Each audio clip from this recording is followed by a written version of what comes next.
We are live. We are live, and I'm not ready. Hi, welcome to News and Nonsense at Night. I'm Auntie AK, aka Kizzle, aka the auntie of all aunties, and I'm here with. I am Nana, aka the Black Fairy, aka Dark and Lovely. Guys, and we are here tonight to bring you some news and some nonsense. We like to break the news up our way because the world is literally in a dirty handbasket and we're literally living hell on earth. But we're going to save you from all the nonsense. We're going to help you separate the wheat from the chaff, the sap from the crap, what you need to know from what you don't need to know. But before we get into it, Nana, what do they need to do? Guys, you need to book the like button on entry. Do it now, please. You also need to sign up to our YouTube membership. I will be dropping the link in the chat. It is $2.99 to support us monthly and $5.99 if you want to be a member of our family and have access to our WhatsApp group, chat with us, get voice notes on your birthday and all that good stuff. West Africa, man, your girlfriend's not here yet. I don't know. I think she probably is under it at work as she always is. But if she's ready, if she's going to jump on, she will jump on. So big up Auntie Farrah. I have messaged her. I'm sure she'll join us soon, or she'll tell us. Yeah, guys, she'll say, get off my back. I'm working like a dog. But hopefully she will jump on. Hopefully. Yeah. Who's in the chat? And speaking of new members, furthermore, hi, welcome. 12502 with an L. Welcome. L. It could be L. Thank you for joining the family. Welcome. Yeah, no, she's okay. She's just it's busy at work. You know, she's a high functioning studio manager, head of client services at a big film /TV studio. So it can be very extremely busy. So yeah. It's a busy time because you would want to rush things to get off for Christmas. So it's a busy time for her at this moment. Yeah. It's a lot. But no, she's here. She's all well and good. She was on a live show, so we're all good. Not a live show, our main show. She'll be back. Oh yeah, we got a good one this week as well. Exciting. You guys, I think you guys will really enjoy this one. Yeah. Definitely. Leading with women. Okay, who's in the chat? Who's here with us? Okay, who is here? You guys were in here chatting. All right, so we have KW is in the house. She came in first. Hey. Shy Girl Black is with us as well. Cher is in the house. Obi is in the house. Yvonne is with us as well. Sarah is in the house. Steven is in the house as well. Let me see. You guys were having a little drop. Strike is in the house. African Man is in the house as well. Who else is here? I'm trying to see all your names. I think that is everybody. Fashion for Crime is in the house as well. Hello to everybody on Instagram and Facebook. Do you know what I want to do one day? Get into everyone's handles, why they're called what they're called. Do you know what I mean? How they pick that idea. I want to get into that. Maybe later, maybe now. I don't know. What are you doing? Okay, yes, I've always got my snacks. Guys, I can't help it. It's like a habit. I have to have snacks. But say this is a black vanilla tea mixed with a moringa tea. Sometimes I like to mix my tea bags. Oh, that looks lovely. So I'm drinking out of the new merch. Yeah, I don't like that. That's not fair. I want new merch. But look at that. I just have water. Good girl. There's nothing. it's not by choice. I just forgot to pick up anything. But yeah. To be fair, I drank a lot because I went out last night. I went to the British Independent Film Awards last night. Me and Farrah were there. Sorry, I just put a nut. I always do this. Sorry. Let's put an olive in when I was talking. So, I drank a lot. I make a rule not to drink too much at these events because you get loads of free drink. But sometimes when you let your hair down at a party, so I had lots of red wine, and they had red wines. Yeah, you love a red, didn't it? Yeah, but they also had a lovely pink Tattinger pink champagne. Lovely. Yeah, thank you, Cher. Tell people about the merchandise, man. Okay, all right. Let me actually put you on to our new website. Nana's worked really hard. It's a very good website, man. We look sexy. The merch looks sexy. Let's. We had an order today. I don't know who did it. We had an order. Thank you. And yes, Sora, I'm going to Ghana at Christmas. So if you're there, I think Will Smith's going there as well. Hello, Lady Spice, welcome. No, that's not the right one. Sorry, it's all right. Yvonne, thank you. Yvonne bought the white t-shirt. Thanks so much. Oh, thank you. That's very cute. Thank you. Love you guys, man. Thank you so much. Hang on, where can I? Oh, there it is. There it is. Sorry. Be very simple. Okay, so this is the when you get onto it. Look how beautiful we are. And then you've got, see, these are the things. So these are our pictures that we took with Shot by Taser from Free Shots. He took our pictures. I actually have to send him the website. I'm going to do that right. Yeah, for real, for him to see. So this is us. Eventually, this is going to have more. On each of ours, we're going to have our own videos that you can listen to who we are and get some clips. So you get a sense of our personalities. But now you can read over our little blurb. Is it? And then this is the merch shop. How can I help? This is these are the bits. This is the cup that I have, this mug. And the mugs are £11. I think that is very fair. Some merch is extremely expensive. This is very fairly priced, I believe. And this is our flagship t-shirt. We have a flagship t-shirt. Yeah, we got a flagship t-shirt. Got a flagship t-shirt. Okay, so that isn't stretching well. See, this is, you know. It's good user testing to see the journey. Yeah. This is it. So with this t-shirt, you pick your size, whatever you are. Let's not size shame. You go for your color. Generally, people were saying that they like the acid black. And then you will pick which auntie you want in the center. So this is AK's one. She is there. Or if you wanted Farrah, you could have her. Or if you wanted me, Nana, there I am as well. Or if you're like the person that ordered today and got all three of us, let's do this. We love this one. Hold on. What I want to push back on is the fact that you went, if you wanted AK, get AK. If you wanted Farrah, and then if you wanted me, there was an extra selling point on the yeah, I mean, no. And there are other colors as well that you can get. We've got hoodies in here as well. And again, it's unisex. So guys, you could wear a hoodie too and tell people about it. I love this one personally because this is the colors. Our flags are the same colors. And I was like, that's really cool. So play around with our flag colors. And then you can get it in a t-shirt as well. Okay. Strike saying, can we make your uncles could never? YUCN. Okay. Let's see. Can we? Should we? Have we got enough men in the chat that really want one of those things there? Yes, yeah. Ask. If there is, then I will definitely. But also, there's a whole thing of your uncles could never. So maybe we have to do like slogans and stuff rather than, because the branding is your aunties could never. Do you know what I mean? So, well, yeah, I get what you're saying, and we have always said your uncles could never as a. Like just the phrase your uncles could never, it's got a bit of sass to it. So it doesn't necessarily work for men in the same way. Maybe, but guys, talk to us. Tell us, what do you think? Yes, let us know. Do you want...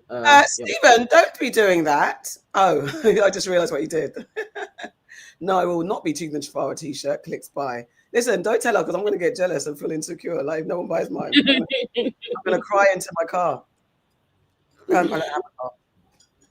Yes, we have trademarked YACN. Yeah, we have. Oh, thank you, KW. KW says, Nana, you are an amazing clothes designer and the website looks amazing. Thank you. Very well. She did very, very well. She just got on with it. Just got on. You know, when people just get on with it, that's why we work so well, because everyone just gets on with it when they need to do. And Nana just gets bloody on with it. She really does. Chipping away behind the scenes, making us look fabulous on the website, on the clothing front. We all just do our thing and chip away, but Nana really does chip away. So on that note, I feel like you should donate to us. I feel like you should all be out here purchasing. And then when you do purchase it and you receive it, take a picture, please, Take so a that we can put in our picture. stories. And Mhm. let's let this thing grow. Mhm.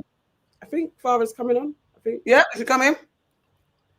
Uh, Your wish is coming, African man. she's gonna be a minute though because she's just leaving work now. Oh, okay. So All right. she may be here for what would it be, our final hour? Maybe. Oh, look, we just said that. It's work. It's work related. See. You've got a Discord. Why did as we're here? Because I don't know what is the benefits of having a Discord, please. I don't. Do you even know? Okay, why we would? No, it's I all. have no idea why we would have a Discord. I see pods have them, but I'm like, why? Please tell me. Discord is for playing games. That's what I'm for. Or chilling, or even building a worldwide community. So you can have a community of Discord people. And I guess there's a group chat that's all fun and games. So I guess maybe it's moving it off the WhatsApp. Maybe that's interesting. Maybe that'd be easier than WhatsApp. Do you know what I mean? Maybe, but I don't know how that works. Maybe because I only use my Discord for geeky stuff. So asking question about software, like that's usually why I'm in a Discord, is to find out how to use software. But other than that, I'm not in there, so I see it, but I don't know. Strike saying it can run multiple platforms for you on the back end. You can set mods and stuff and build your community for various things. Oh, can I do that for British Blacklist as well? What does that mean? Let's look into it, Nance. Okay. Let's get on. Thanks, Strike. I mean, now you've set me another thing to get into. Yes, I'm gonna geek out on it. All right. Hello, Natalie Nurse. You made it live. Welcome. Okay, so Stephen's saying, yeah, I guess that would be easier than WhatsApp. The group on there is busy and there's a loss. To be fair, moving it from WhatsApp as it grows, then we, on a personal front, then we're moving away from our personal contact details and all that stuff, and everyone else. So maybe then everyone's like, you've got your own handles and stuff like that. Thank you, everybody. Max Universal says that he'd be happy to explain in an email. Please. Your aunties could never at gmail.com. Thank you. I'll totally up for figuring that one out, honestly. Or even if you've got a 10-minute or something and we could just jump on a Google Meet. Yeah. That'd be great. I've heard about Discord in the background, but it's like GitHub to me. It's like all those things. Like it's like them type of places. That's what it feels like. Okay. All right. Well, let's get on with the show then, because we are finishing at 10, guys. Don't try it already. Is Yvonne in the chat? But Yvonne's going to try and keep us here until midnight like she does. Yvonne is here. She's here and she's moderating. Thank you, my darling. All right, guys. So you've put the like button. You've commented and subscribed. Here's a disclaimer. These are just our opinions. We are not experts. This is the Ultimate Aunties WhatsApp group, albeit it's the coolest one you're ever going to be a part of. And if you want actuals and factuals, ask TLC, Google, or phone a friend. And that's it. Any links that we share for you to go and do your own research, your own selves. Don't stick it on us, because we'll stick it back on you like true aunties do. Yes to the disclaimers, guys. You know I like that bit, man. All right, let's go. So first and foremost, let's get into, well, it's a lot. There's a lot of stuff, and we might be here on this story for a little while. So yes, again, Spac Nation, your favorite cult, church, religion camp, allegedly, whatever, has now been accused. It's resurfaced, it's back into the news. People are saying that they're allegedly grooming attendees. People are starting to come out even more. There's a lot of old content that's being brought to the forefront, but also people are speaking. So I've got a couple of videos. We're going to go through and I'm going to skip around and figure it out. So first and foremost, Bouncers delivered his 24 hours to come to 24 hours to, I don't even know, confess, explode. I don't even actually what he wanted them to do, but he just gave them 24 hours. So, and then the 24 hours were up. And he did a video like revealing people that have got in touch with him, saying they're survivors of Spac Nation and stuff like that. So I'll give a little bit of Bouncer. Then I found a girl. I must say in advance, the girl is a little bit wild, so I couldn't quite take her. But she's telling a story. She's allegedly a cult church survivor, and they're calling Spac Nation basically a cult, which is what we've said before. But again, all alleged because no one wants no problems out here. So 1 second, I'm gonna. When you do a defamation, yeah, you have to prove. Yeah. That what is being alleged. Yeah. I wonder if they would bring any of that forward. There's just way too many people with testimonies that they have been coerced into getting loans. Mm-hmm. They are sleep deprived. Mm-hmm. They are ostracized from their family. It's classic cult stuff. Yeah.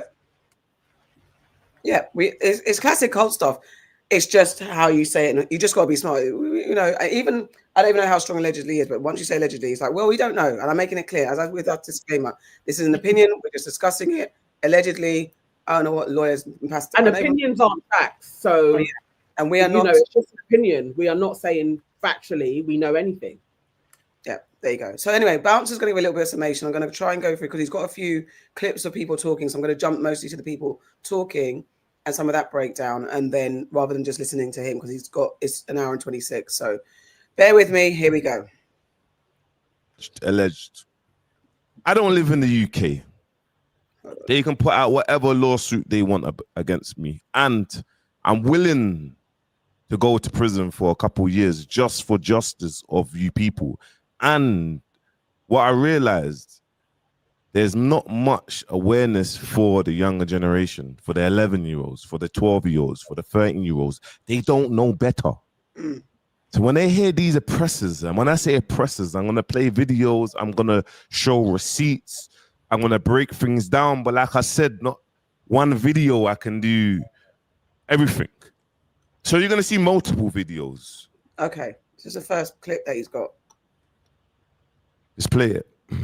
Spac Nation was a film that I got involved in for BBC a few years ago now. And we were getting reports of young people that were being forced to get out loans, forced to go to blood donation clinics and sell their blood for money to give to the church. So we started to look into it, and what I was finding was all these young people popping up that had traumatizing stories of debt collectors turning up at their house, businesses that had been set up in their names and left with tens of thousands of pounds worth of debt. And all they'd done was wanted a safe space and were trying to find God. See everything that he said. Everything's true. All right, cool. Like he's driving mad cars and whatnot, but cool. I'm not really too into the finances. I don't care. But when I started hearing women, it started ringing alarm bells. So this is what Lils had to say. This is what she had to say. Hi guys, I can't lie. I'm mad disappointed by the number of big adults that continue to share Spac Nation content in 2025. Yeah. All the information about that church is out there. You've seen the documentaries, you've seen the interviews, you've seen the news articles, but you don't care. You don't care that in 2022, 13 and 14-year-old girls were coming out on TikTok exposing Spac Nation for trying to lure them to brunches, trying to lure them to trap houses. That weren't enough for you. Cool. You've had young girls come out and say that they have been sexually assaulted from that church, and the church has admitted to knowing about it. Not enough for you. You've got young boys that join that church and have been groomed. When they become of age, they're preyed on by the male pastors. Not enough for you. You've had young adults come out and say that they have been financially abused by Spac Nation and placed into debt. Not enough for you. You've had members of the church come out and threaten violence on people that stand against them, including myself. Not enough for you. I just want to understand, guys, And here's my thing. Everything she said, I'm going to put together some facts. Displaying in our own lives, it's insane to me. Do you know what frustrates me? I've been fighting these men for 6 years. 6 strong years. But every time you boost their content and you give them the attention that they're looking for, give them recognition, like visibility, you make it so much harder for us to get justice for the people that have been wronged by them. And you're also spreading their reach. So just tell me what it's going to take to stop you guys from being complicit. And here's my thing. It's not that. It's just when people make attempts and you saying that they do PR stunts, they're not gonna be able to do the PR stunts of the amount of videos that I put out every single day. They're not. But black women. But anyway, this lady said, well, this little sis said, hey, I was misled by Spac Nation and lured. I was allegedly misled by. Just a PSA before we start going. He's not the best at reading because he said he's got dyslexia. So be patient with me. Can you see it? Because I can't see it. To just read it, because honestly, he butchers it. It's better that somebody else just reads it. Okay, so what it says, so this is alleged someone that messaged them. This is 2022, a conversation. I don't know. I think this is a conversation that was sent to the woman to speak Lil. She does a lot of work in helping young people. So she put the word out there. At the time, we have a whole episode. We covered this at the time. A whole episode on Spac Nation back then when all of the girls were coming out. Okay. I forgot that we'd done that. I know we talk about Spac Nation all the time. So this message was, hey, I was misled by Spac Nation and lured into the brunch. I'm also still in the group chat and I'm 13. I saw your tweet and I was wondering if I could share my personal insight. So Lils is doing her due diligence. She replies in the purple saying, hiya, sweets. I really hope you're okay. Are your parents aware you're messaging me and have you spoken to them about your experience? I'm asking because as you're 13, I need parental consent to speak to you properly. So then the person replies, the girl replies and says, yes, I told my mum, I'm talking to people who know about the situation. She even told me that the whole idea and concept of a grown adult wanting to brunch with 13 to 16-year-olds was crazy. When we confronted Anthea about her grooming ways, she dismissed us and told us that what we were doing was harassment. So Anthea must have been one of the recruiters at Spac Nation. Yeah. And we spoke about the way that he's going to go into it here. Let me find the next bit. So there was another message, again, to Lils. Hey, I saw one of your posts about Spac and the TikTok I made you retweeted. Thank you so much for getting out our stories out there. That Saturday, looking back on it, was truly traumatic, knowing the intentions behind it. If I knew, undoubtedly would have never have went. But I really do appreciate you pushing out so many young voices, including myself. It was definitely hard, but it needs to be done. Okay, the tweet you made about exams in 6 days is really getting me because I hate being part of this at the time of the year. And I think it was, I don't know if Bouncer talks about it, but basically, there's that whole recruitment system, like why if you don't sign up, if you don't join Spac Nation, then how are you going to pass your exams? So that pressure and using God won't bless you with passing your exams if you don't sign up and join with us, basically. So that mental manipulation that starts to groom and distort the mind, and especially when you grow up in a cultural tradition where religion is so heavily in your family, when God is everything, Christianity is everything, and it's way down on you. So you feel like, if I do, am I going against God? People can be anyway. They're easily manipulated, and they generally will go for people who are Christians anyway, and then they ramp it up, and also they do it in stages. So you'll go into Bible study, your parents may be like, oh my God, my child is now getting involved in Bible study, and then they ramp it up. And they have the seed, then they introduce the seed, and your blessings are connected with how much seed you plant, and then before you know it, you're in debt. That's a cult. It's ridiculous. And so he's going to talk about this. This is one of the recruiters. Excuse me. I don't know. What do I call this one? A flipping Mario. I don't know. Do I call her bottom of the barrel? This is what you call the devil herself. Now she comes in all shapes and sizes. Now I'm gonna play some case studies of a lady losing £8,000, $8,000. It almost cleared her out for $250,000 in America. But I want to play who this lady is so you can kind of understand the sort of caliber of woman who she is and what grooming looks like, what alleged grooming looks like, just so you understand. And younger generation, I want you to watch this so you understand the way how people speak. You remember, these people are not your mum. They're not nothing. And they do everything in the name of the Lord or the name of Jesus or the name of, you get it? So they justify that. That know what to do with their own salary. No, I'm looking at a kind of woman that is going to produce finances. I said to my girls this morning, I don't know what you think is happening in this house. I tell you what to do with your finances. I tell you where you're going. It's not like you have an option. If you have an option as you're leaving the house, yes, sir, as you're leaving the house, drop your key in the letterbox. So what she's saying is, You lot are going out to work and all your funds, you tell me your pay slip, you tell me your finances, you let man know we need to raise this capital. Yeah, you have no option in this house. Bear in mind, there's little girls and there's men in this house. And in rooms, there's up to 14 people. There's multiple bunk beds. Just so you know the caliber of people, because it's like, it's very important for me to kind of, it's going to speak like this. Girls. We're going to share these finances. You're going to tell me how much you're earning. She's going to tell you how much she's earning. If we sit down, if I have 10 girls that are living with me and they all go to work, will I struggle to pay my rent and give seed?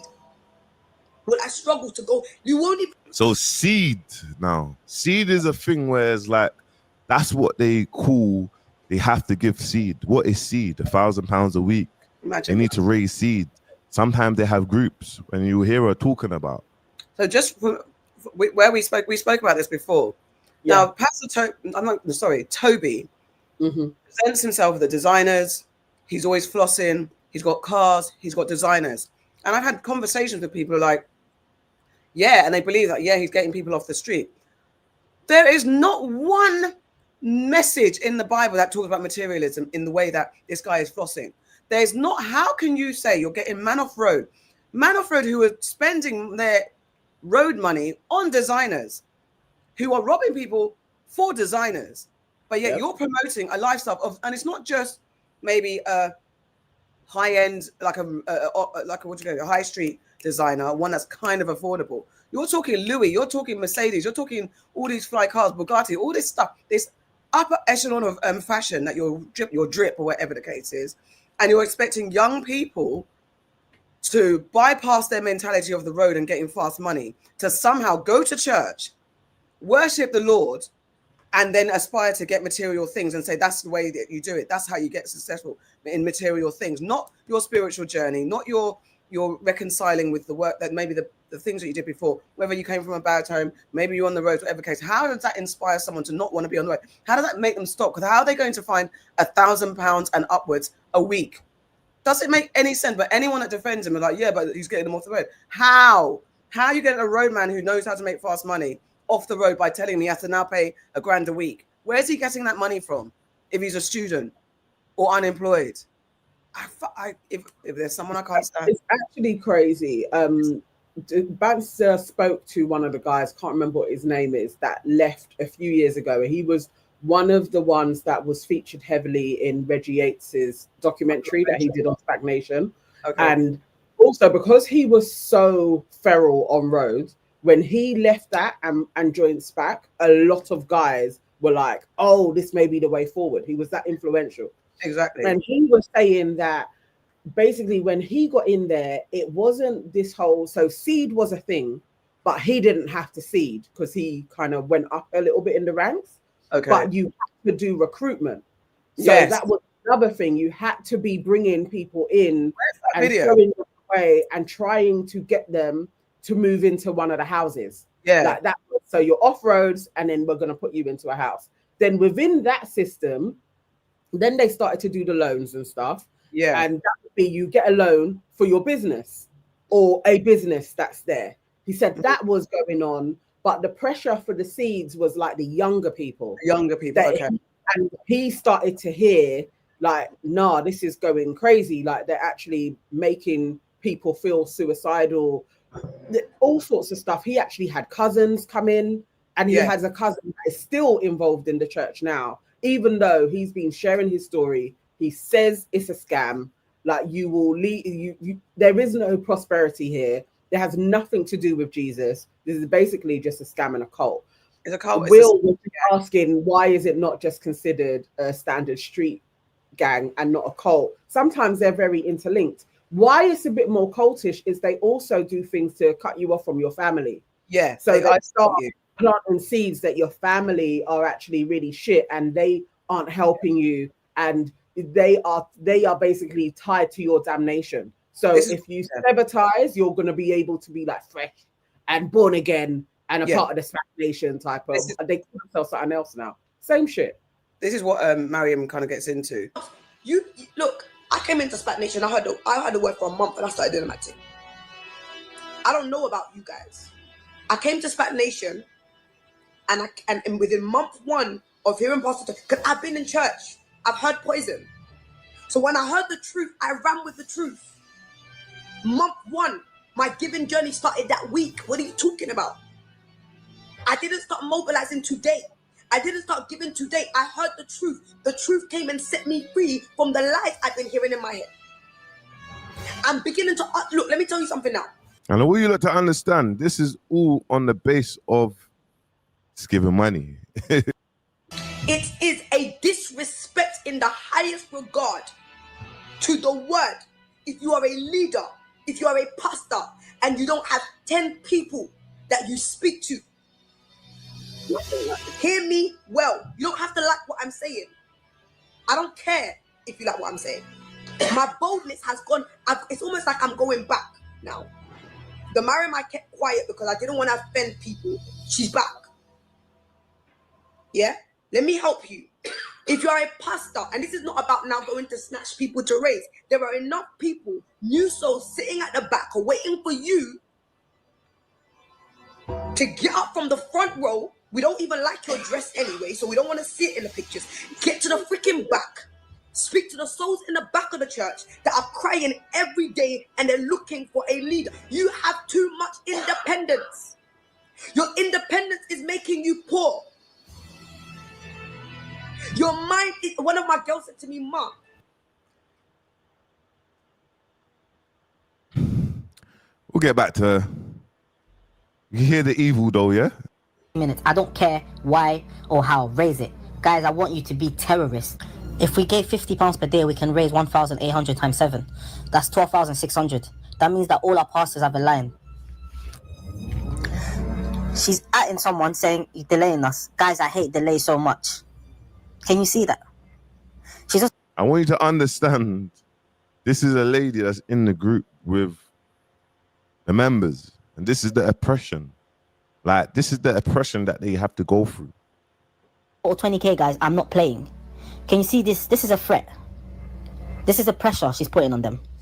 Yes, Ma, if we do this, we'll do this as a unit. So now one of the leaders is motivated and she's trying to motivate the other girls to also send money. Please let us know how much is needed to balance out the figures for Love Line. This is disturbing. Hold on, what is Love Can Line? you see? For what's Love Line? So that may be like he's come along. So Pastor Tobi may like come and do a big sermon type thing. And he's like, look, everybody need to up it. And then he'll try and frame it like, I need to gather a lot of money and we're going to do this charity thing. We're going to do that. Okay. And then everybody is galvanized, but there's no charities. Yeah, there's no chat. Because I was thinking, what's Love Line now? Nonsense. These young girls. I need this line to raise 4 to 5k. We are only on 1.5k. So she just randomly pops up in the chat and tells them to raise money.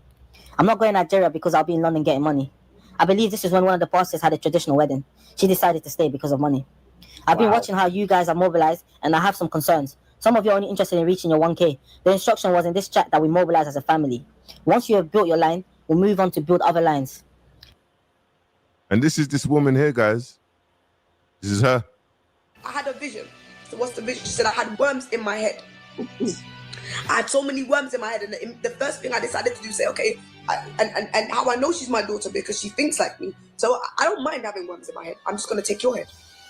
Well, yeah, I don't have a problem coming from a failure of a background. My parents are not rich. I'm just gonna go and get new parents. My mom don't know how to speak the word. I'm just gonna take Pastor Lucy as my mom. I don't mind coming from a bad background. I don't mind coming from a poor background. I'm gonna take part.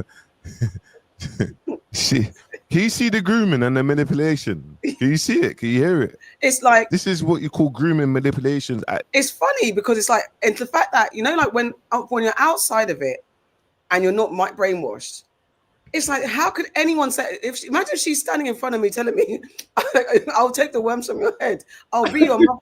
If your mother is messing you about, I'll be your mother. How? But yet, I don't know what it. I don't know. Sometimes I feel like they're sleep deprived. Yeah. They come in and be like, "We're gonna be your family." Yeah. But it's like, she has form, though. Yeah, she has form. She is an absolute criminal. She has been to prison. at the time I did speak about it, but she has scammed one of my friends. Yeah, when you she did. first started, and my friend has her head screwed on. So again, I don't know how she does it, but she parted with almost 15K. And this girl had all of the, I can help you with your business, I can sort this out for you. Like, she presented everything. So she's just a thorough scammer. Strike. Really. Like, Yeah, Strike saying, I don't know if you're responding to this, but Strike saying, I don't think you could have pulled this off with kids of our generation. This happening today. That's why it's resurfacing. listen, my friend is our generation. Yeah. Honestly, it's shocking, but it was early days for Spac, and it was early into her Christian journey as well. Yeah. And that's the only thing I can put it down to. When you're early into a path, they will come in and be your family and say, we can sort out your business. They do all of that. She had all the talk. Let's go. Crazy. Here you go. Get up. They just don't come back home. Yeah, yeah. So this guy's talking This about from them tools, from their drum. Look, so you know, guys. So My little bro and okay, my little brother and sister lives there. They live that's in one of the Spac Nation mansions or houses. They are so brainwashed that my sisters will miss my mum's birthday if there's something going on in the church. I gave my little bro £5,000 for trading, and I know they took the money off him. He said his account got closed, so we had to wait 30 days so we can get the money. 4 months later, no money. My mum took him to the bank, and they said he has taken the money. They said he has taken the money. His reaction was, Pastor Sam said that they were going to say that. So basically, he already said they've taken the money. Then the Pastor Sam's given a kind of answer to give them, and they'll blame. Say the devil will make them say it. Flip's sake. So 5K. 5K, and that's what they're doing. Like, hold on, I think Kane had said something about. I didn't. This is sorry. Because it's likely they are sharing. A lot of the Spac Nation trap houses are in the suburbs of South London, so I grabbed the most expensive one of Rightmove. Swimming pool, 7 bedrooms, everything. Divided between 14 people, that's £600 a month. And I'm not saying that they do that, but it's clearly not that aspirational. So don't be fooled by the tomfoolery. Personally, I prefer to own a home here rather than to rent a home there. What's going on, people? And that's just some, because you know, this has been going on for a long. You get me? Shit, and it was just too intense. Literally, my friend from another church, she was moving churches, so I brought her along with me. First of all, the only reason why I was going to Spac was because my mum forced me to go, by the way. But anyways, I brought my friend to one of the house fellowships, and they just kept badgering us to go. They just kept trying to push us to go, and we were like, my guy, it's really not by force. Also, I had A-levels during that time as well, so I wasn't going to church. I wasn't trying to go to church. I'm fucking revising. The fuck? And they literally used it against me, talking all this shit like, oh, how's God gonna bless you with your A-levels if you're not going to church, blah blah blah, all this BS. Around the same time as well, there was a guy that was trying to move to me and talk to me, bearing in mind he was like 24, 25. I was 16. At first I thought he was just being... And you gotta understand, there's many of these. I'm gonna tell you a story with one of the pastors. Conversation continued. I just realized that I'm never speaking to this Donny again. As a result of that, I didn't respond to any of his messages. I didn't pick up any of his phone calls, and because of that, he was telling people that I have a confused spirit, like there's something wrong with me, all because I didn't want to get fucking groomed by a predator. I also noticed as well that this is why it's mad, guys. This is an innocent little sis here. Producing different schemes, distractions for people to lose time and forget what they're meant to be doing. In 2016, also, the pastor, I don't even call him pastor. He's not a fucking pastor. He's a narcissist and someone who's just thirsty for clout. Anyways, this guy now encourages bare people to vote Brexit. Look at that. One of them being my mum. And that's how you know it's a cult, because they're influencing people's political views. Also, I've always been into art. I've always been a creator. But anyway, let's get into the next part. So then, also that thing with the parents that are thinking that there's innocent parents that think, okay, it's a youth church. I'm going to get my child into church. blindly getting them into church, but also, don't you see the signs? How can you? I don't know if my child could go to Spac Nation, and even if I was like, you must go to church, it looks like a good one for youth. I don't think she could last a week without me saying, get the frick out away from those people. If I didn't know anything, if I'm about my child's life, I don't. But I'm not blindly tied to the church, so I don't understand why Brexit exactly. Cher, it's such a. But you see, remember, Tobi again, isn't he supposed to be getting deported? All now. I wouldn't be surprised if he has for years been funding various parts to different parties. I would not be surprised, because why is he still in this country? Will Smith says Pastor Tobi was sat at the front row of the Conservative Party conference one year. So he knows what he's doing. He knows what he's doing. And, you know, don't they, even when the Charity Commission was looking into their funds and somehow he bust that case. Yeah. Dude is an absolute fraudster. Like, he is a fraudster. So he could buy a politician or two or three. 100%. And it seemingly looks like he's got the funds to do it, allegedly. And Will Smith goes on to say he was there. They were major donors to the Croydon branch of the Conservative Party. So all of that, the fact that now you've got this is what happens. Is when we talk about Nicki Minaj coming to be a puppet, all these people that come and speak without thinking.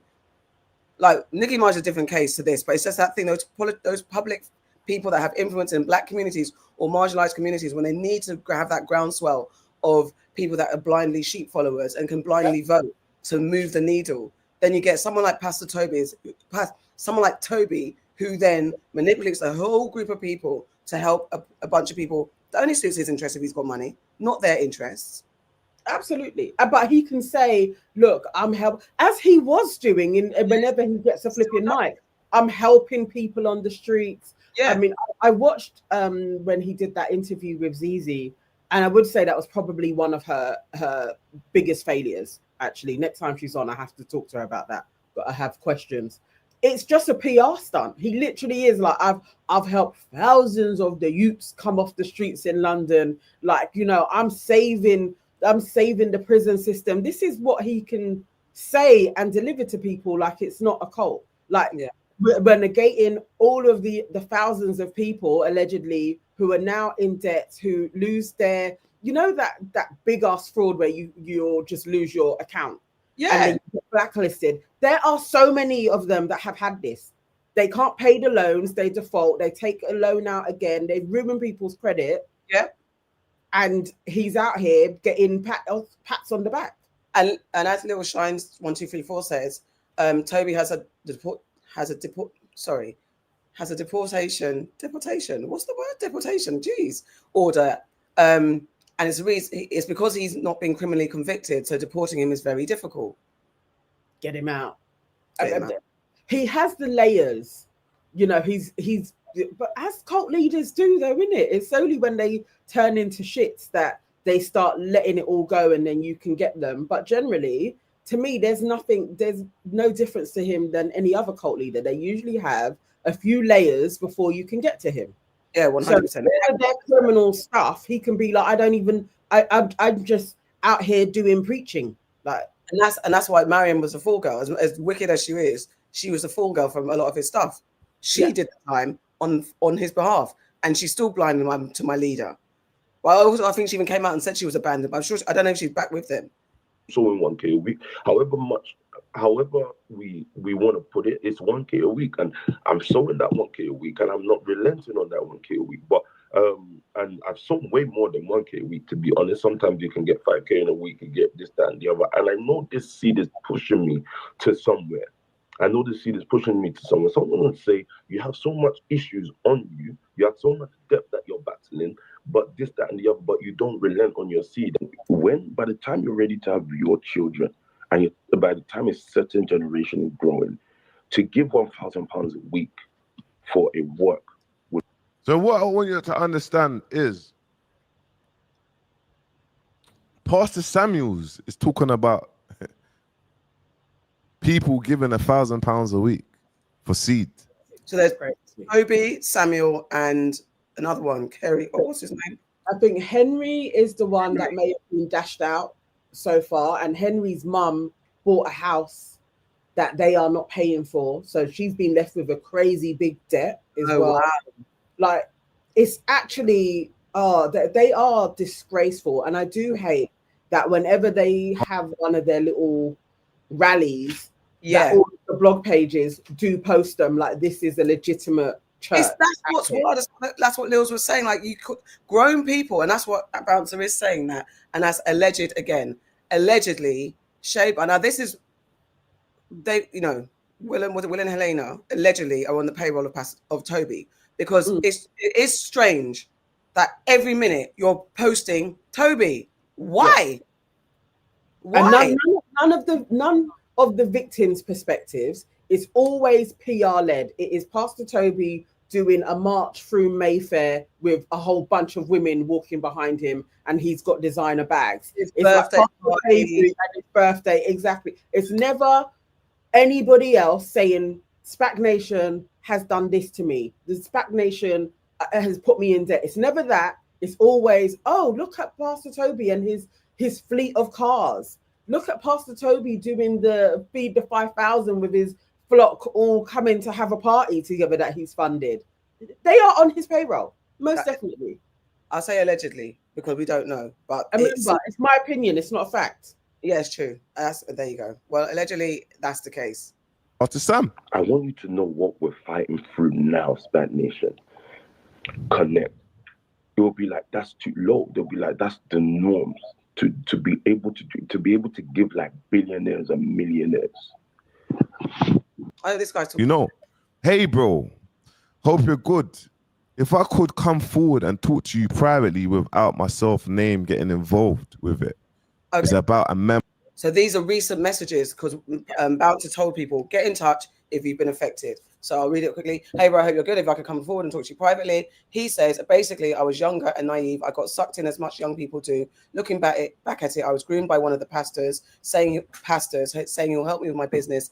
Even went to one of their offices in which he came on. He goes on to say he came on to me. Hold on, let me get to the next bit. Oops. Hold on. Came on to me and stuff did happen. This person has a wife and kids, and I was told by him to keep quiet on the DL, as they say, and kept trying to message and link up after. But I didn't reply or go back to the church. Goes by the name of Pastor Henry. I've seen that place mess up with people's lives and credit by financially abusing people and ruining people's financial narrative. And so then Bouncer goes on to ask, so what do you mean? Do you mean sexually? And he was like, yeah. He came on to you in a sexual way. What did he actually do? Do you have any proof? Yes, sexually, asking me to give him head, basically. So this is now one of the pastors doing that. I deleted and blocked him everywhere. Our convos were on Snap, but yeah, I have no reason to lie. I've been moved on. I've moved on from it, but that they keep messing up with people's lives. This all happened around 2017, 2018. Appreciate, I guess, respectfully he doesn't want his name attached, so it's anonymous. Yeah. I don't know what this is. I don't know who this is. Well, yeah, boom. Anyone that's involved in Spac, I've got your whole files. This is just the biggest trick the obviously devil ever pulled off was convincing the world he doesn't exist. He is everywhere.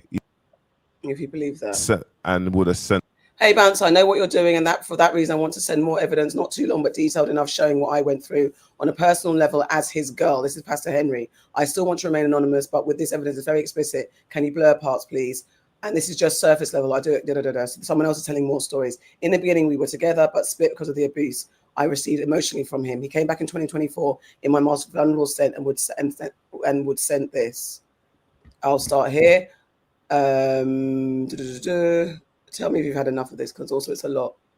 I guess to lure me in, I only attended the church for 3 months after years of him trying to get me to come, and I fell because I thought he was a changed man. So this is 2024. He came back for her. Then I found out that he had 2 abortions for a girl in the church while still dealing with me. One of his boys came to also tell me that he left the church after being there for 7 years. Oh, one of the boys that also told me that, they'd left. They all shared a room, and I became distant to Terry. Oh, this is Pastor Terry now. Funny enough, this was the least painful part, me finding out. Evidence of Terry and me actually knowing him, just in case. Because people do, I trade and make a lot of money for myself, and they took advantage of that. The only reason why I gave in was out of goodwill gesture, and only when someone from church was literally starving, for example, someone saying they hadn't eaten that day. But Terry took the real advantage of this, which further caused me to distance. And as you can see, I didn't even ask for my funds back. So I guess there's transcripts, but it's too small. Yeah, Sam didn't do anything about it, but kept asking to have meetings. That's how they trap you. I'm guessing Terry was confronted in the same way he sent me this. So that is how they entrap, how they make you feel bad, and how they just keep you in the loop. Yeah. So yeah, there's more and more stories. I've put the link in to the whole thing. So there's that. That's Bouncer's account of what's going on. There's Pastor Henry does have a lot. There's a lot on TikTok on him particularly. Okay, I couldn't find boy. I mean, generally, there's not much more. So there's this girl. I mean, she's a lot. So I'm just going to play a little bit of her. Or if you're not content, then you can watch it. I wonder, is it Leah? Yes. It is. You know me already. I'm not on the TikTok, and so when I see these things, I'm like, what the hell? How do people stand this? But no, just she is what it is. But it's just a lot for me. I know. She has a big personality. So yeah, this is. Oops, this is Leah. What's her name? Leah Lauder. So she's a cult survivor, and she's talking about Spac Nation. You hear it? Before I start, on behalf of the whole collective Bouncer, we salute you. Thank you very much for the work that you're doing. We appreciate it. We've been fighting for justice. Okay. This guy's at MESS. He's been getting girls pregnant in the church cult, allegedly. He's been coercing women to get terminations. But guys, catch the tea. The most recent drama in the Spac house as of last Monday, is that Sam's wife, Alicia, walked in on Sam and the next gal in Spac cult doing it. She caught them in the act, babe. Guys, allegedly they're doing a menage a trois. They're doing a parties, babe. In seriousness, guys, young, vulnerable women are getting taken advantage of. They're preying on their vulnerability and their weaknesses, and they're using them as schmeglaves in their jail. So anyway, the wife, Alicia, and the other girl got into it, but apparently the other girl that was sleeping with Pastor Sam beat her up. Imagine this is going on in church. Imagine Pastor Sam is the head pastor of the whole of Nation family, aka Spac, and she's supposed to be the first lady, and she's catching her husband in the act, and she's throwing hands.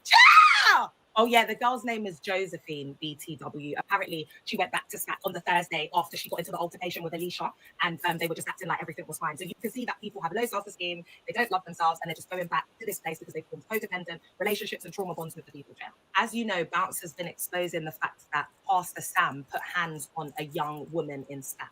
I'm going to give you the lowdown of exactly what went down. So about 3 months ago, we're going to call the girl Rose. Rose told Pastor Sam that she wanted to be one of the girls that he sleeps with because word on the street, allegedly, baby. Allegedly, Pastor Tobi being there, having women that he's sleeping with. The same with that Pastor Obi. The same with Pastor Sam. The same with all of them. Apart from Pastor Henry that likes to touch up little boy outside in these streets, according to what Bouncer's saying in these streets. Anyway, Henry, I'll be coming for you. So get ready, Henry. Anyway, back to Pastor Sam because it's such a mess, I don't even know what's going on. There's so much tea. Rewind. So Rose asked Pastor Sam that she wants to be one of the girls that he's sleeping with. And the two of them start sleeping together. At the same time, Rose was still dating a member in Spac. So Rose was secretly recording the times that her and Pastor Sam had. So after this, they had a meeting and Pastor Sam called Rose's boyfriend into the meeting, said, "Do you know that Rose asked to sleep with me?" Her man was shocked. So Rose got angry, stood up and threw her phone at Pastor Sam. She went to go and pick up the phone and she backed up. Sam then grabbed her and started putting hands on her, demanding that she delete the recordings and give him the password. I have been disgusted with it. I've got part two if you need part two. Wow. I didn't know it went down like that but the girl has done charges. So he got arrested for this. Sorry, pardon. So at least there's that. The church that Leah went to, it wasn't Spac Nation. I think her one was Victory Church. Victory. Yeah, I think Leah's. And then she managed to escape that church. And since then, she has been like, I don't know, a cult exposer. People will send her stories and she will go. She will protest outside of churches. She's done. Shit. Okay. Yeah. So this is part 2. Sorry, I had to get my shit together. Oh, sorry, it was First Love Church. Oh. I think Okay. I've seen her outside of Victory protesting. Okay. So Rose asked Pastor Sam that she wants to be one of the girls that he's sleeping with, and the two of them start sleeping together. At the same time, Rose was still dating a member in Spac. So Rose was secretly recording the times that her and Pastor Sam. So after this, they had a meeting, and Pastor Sam called Rose's boyfriend into the meeting. Jay said, "Do you know that Rose asked to sleep with me?" So Rose got angry, stood up, and threw her phone at Pastor Sam. Jay! She went to go and pick up the phone, and she backed up. Sam then grabbed her and started putting hands on her, demanding that she delete the recordings and give him the password. So when she refused, this PDF and this essayer comes in, Terry, and starts putting the hands on her as well. Can you believe it? Then apparently Chef Taliba from Croydon decided to come in as well and put some hands on Rose on top of it. So there was 3 people putting hands on this girl, 3 against 1, and 2 grown-ass men. And I'm sure Chef Taliba is an absolute MESS because all the gal them in there are big-boned quarterbacks. Love you. 304's chair. Anyway, as a result of the attack, Rose was left seriously injured. 2 black eyes, split lip, a crack in her skull, and she was in hospital for a week. About 3 weeks later, the police came to arrest Pastor Sam and Terry because Terry already had a separate case because he had robbed someone with Pastor Sam's car, which was registered and linked to the house, making it easier for the police to link him. So that's all I've got. What type of craziness is this? In the car. I wanted to just quickly do a video because you may have noticed or not noticed that I haven't been on live and doing content as much. I had to take some time off for my mental health, to go within and just make sure that I'm okay, mind, body, and soul. However, as I've been taking this time off, I've had survivors reaching out to me. There's been the Spac exposure that we've had with Bouncer exposing up Spac, and a lot of feelings and emotions, and the trauma is resurfacing. So if you imagine survivors, it's like an iceberg. All of the real emotions are unearthed, they're underneath the water, and then you've got the tip of the iceberg, and that's everything that we see. But what's happening now is your trauma, all of the things that you've been through in the church cult that are unearthed, they're underneath, you can't see. That's the subconscious. That is now coming into the conscious, and so now you're going into a healing phase where you're starting to work through the trauma, try and make sense of it and understand it. But how do you understand something that is so complex and everyone around you doesn't understand? A reoccurring pattern and theme that's been coming up with survivors as I've been talking to them this week is that no one understands. The collective understand. You are part of a worldwide collective. I'm going to start the survivor link ups starting from next week. And also survivors that are close to me, that I know, that I am familiar with, I'm going to be starting up a therapeutic approach, home-led link up space where survivors can come to my home. It's going to be a very small group at first, and we're going to just be working through the trauma and the healing, and that's going to be happening every other Sunday. I'm only opening this to survivors that I've been speaking to and that I know. We will start to have survivor-led link ups every other week on a Sunday. So for survivors that are struggling, that need a sense of community, a safe space, and then this will be opened up to y'all. As painful as this process is, I feel like my heart is getting ripped out of my very body. I want you to know that there is a silver lining. There is light at the end of this very dark tunnel. I have created the CIC, Hold the Hope. We've got a new CEO that's helping to drive and move those things forward. We're starting up the survivor-led groups, and I will be on live today at around 1 o'clock. I'm going to start the lives daily again. I'm going to start pushing out content, and I only have the courage and the strength to do it because of y'all. I love you, collective. We are one. We stand united. We are more powerful than we have ever been. So I mean, just for, you know, because it's a lot. I actually feel like it's like, and it's got so many people in a chokehold. I mean, just I never grew up in the cultish way of church, but I saw the effects of those type of churches on my mum at a stage when she's going to one of those churches, and all they're saying is that evil spirits are following, and then it gets you locked in, and then your life isn't going to plan, and you're trying to find solutions through religion, but then you've got some pastor that's saying to you, yeah, you've got evil sowing and the things never break, and you've got generational ties and generational curses and all this type of stuff, and what your granddad did and this. And I'm not disputing some of our traditional practices and stuff like that and the power of them, but when it has people in a chokehold, vulnerable people are just seeking somewhere to belong, seeking an outlet for their depression or their pain at home, and these people are manipulating them, that's when it gets heavy. Because I remember I went through something lightly where I just made a joke about, no, I'm not going to tell that. I'm not going to tell that story, but I've just seen it. And I know people have been through certain things where pastors have said something and it's affecting, it's devastating. And it really can brainwash you. It can really play into it. Because even up to today, sometimes when I think something's not happening or going right, I could default into, is it the generational curses that I've heard about growing up? Is it this? And then you have to kind of change your mindset and just remember that actually, no, it's not. It's life. And again, it's not disputing or undermining the religious teachings, but it's knowing that there are false prophets out there who pretend to have a one-line direction to God and remove you from that line of conversation with God. Because everyone, you don't have to go to church. You can pray from your house. You can be religious from your house. You just have to be a righteous person. So that those people that pretend that they're the only direct line to God and only they have the insight, that's not true. I don't believe anyone, not even the Pope. Come for me. I'm not even the Pope. I don't think anyone has that direct line that excludes you. You could have someone that's very in tune with religion and spirits and spiritual, but you're not excluded from that. You don't need anyone else to tell you how to be a good person and how to navigate life. And when you deal with trials and tribulations, how to deal with them. There's so much you can do.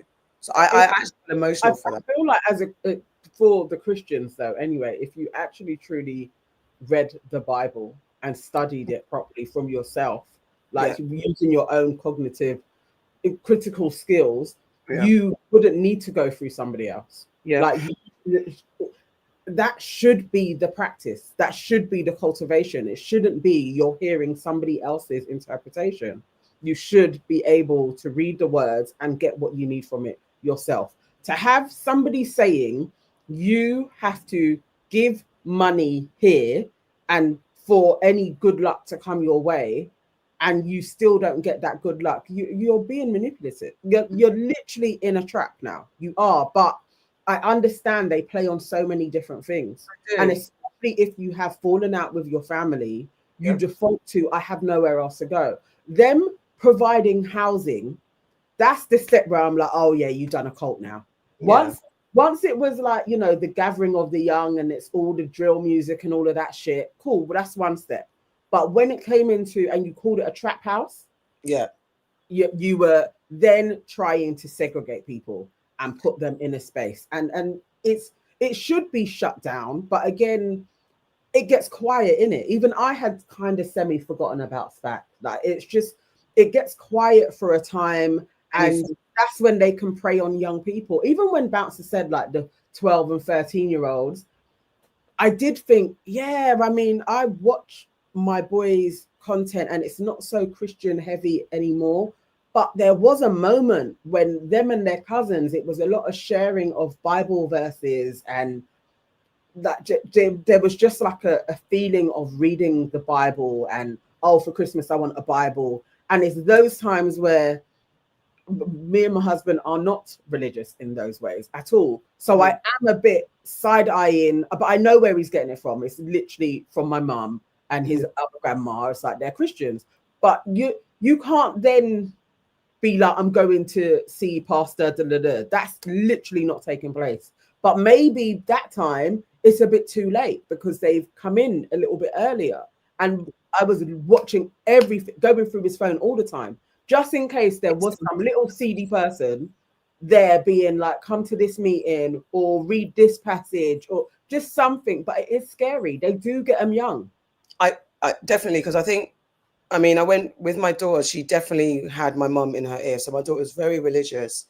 But I am so thankful that she has me, because I wasn't. The only time we forcefully went to church was because I wanted to get her into a good school, and I wanted to get into Greycoats, and I wanted to go. So we went from that. We went to Church of England school so I could get it done, get her christened, and then keep it moving. And literally the minute she got into the school that she got into, I was off, because it was what it is, not my thing. And then we went to another church, a Methodist church, and locally. And when my mum was living with us, and so they went, and my daughter, I was actually very proud of her. She became like head of the Sunday school and stuff like that. But that's definitely because she loves children. So literally, it was like a natural. She was a Sunday school teacher, and she was very religious. And I know that was the earworm of my mum. But she always had me to reckon with, and she always had me to kind of ask questions and push her on questions and ideology.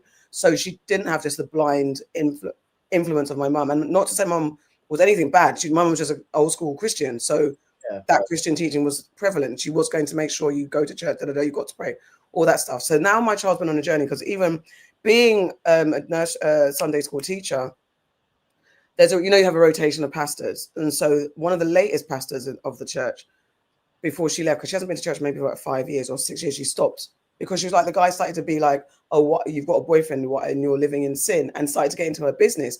And not to say it was a cult or anything like that, but there's a line of judgment that you need to keep out of the conversation. It's none of your business. And whether you're trying to do village raising, and that's none of your business. Your what's it called? Your parishioner has a home, has a family that she knows she doesn't need a replacement dad or anything. So you tell me to talk about my daughters, and I think my daughter was like, nah, this is enough, is enough. You're becoming too intrusive. You're calling up, and then you're calling up to do this and do that. And there is a way of church community living. There's definitely my mum's little church community. They show up for her. Like, if she needs anything, there's a bunch of them will show up. They go to hospital with each other and all that type of stuff. So there's a community side of it. And then there's a very intrusive, overbearing side. My daughter's like, I will never go back to church in that way again. I'm going to do my own thing. She'll read her own Bible verses. She'll do her own thing. But she's very she's like me now. She's more she's more in tune with the Bible and the teachings. But she's just like, nah, I'm not doing it. They put me off. Imagine if she was just a bit more vulnerable, then you're under the thumb. Then before you know it, you're dashing your boyfriend to be in there in the church. There are too many people that have that story. Yeah. And it's a bit scary, especially when they are targeting young people. Yeah. You guys, I'm young. Sorry, you guys not feeling Leah. I mean, you know what? The thing that moved me is that she's a survivor. She's been through it. I hope she's healed enough to be able to lead people. And when I say lead, or have that gathering, invite people. I don't like that idea that she has. I feel like it's really unsafe, and it feels like that could really turn into a set of trauma bonding clique. I would like that if she had said, I'm going to do this with Dr. And there was a therapist involved in I'm creating this platform, but now we need a therapist because we're all feeling things each time it comes up. But to be like, I'm opening my house up to people that I know, I was just feeling like sometimes this is what happens. People leave cults and then go to another type of a religion, and they find themselves in the same shit again. Yeah. And it just felt like this doesn't sound wise for anybody involved to be like, I'm going to join this new little clique. I was like, I don't know. You all need therapy. Yeah. That should be the course. I think it's a very bad idea. Here, I don't, she goes live every day. Like, it is a lot. Even when she's talking, it is a lot. Like the theatrics. I don't know if that's how she processes and expels and gets the energy out. She's very high energy, then she comes down, and then she's low again. I just would pray that a therapist becomes involved. I think so. I just because it's like anyway, I'm not too much. Her heart is in the right place. Like, truly, I believe her heart is in the right place, but this isn't the right thing to do. Let's see what any other comments before we move on. If you're dealing with trauma, seek professional therapy or EMDR. A group will re-traumatize. There's that, as you said. Amiam 8116 said that. Because gathering amongst those managing serious trauma is dangerous without direction. And that's what MAV4K85 says. If she's battling her own mental health, how can she help others, says Cher. And it's that. She's going to start charging people, wait and see. Trixie 888. Look, and not to down on her, because she probably, as we said, good intentions. And well done, Leah, for surviving. Well done for using your power. Well done for standing outside and protesting and contesting those people outside those mega churches. All of that stuff. But yes, please get support. Protect yourself. I don't think you should be welcoming people into your house like that, as much as you know them. I think even if it's just in a community center, just in a local community center. There's so many. I don't think it's that. I don't know where she lives, but it's easy if you do that. Just take it outside of your home at least, and then get some experts in the room. But you know what? Will just says, I went to Hillsong for a little while. Same kind of grift with different music. The documentaries on that are wild. Yeah. Hillsong has Victory, Spac Nation, all of them. I put them all in the bin. I think I definitely went to Victory when I was younger. Mum went to Victory. Yeah. We did a spell. I feel like most people of like our mum's generation passed When- through Victory. Some Yeah. people are still there with the pastors, but yeah, we probably went maybe a year. It may not have been that long, but I just hated it. Yeah. It just felt like the most soulless place ever. Like I've never liked big churches, but the thing of money and dressing up, and showing off, and where you sit, you know, you want to be closer to the front. I just hated the place. I hated Sunday school.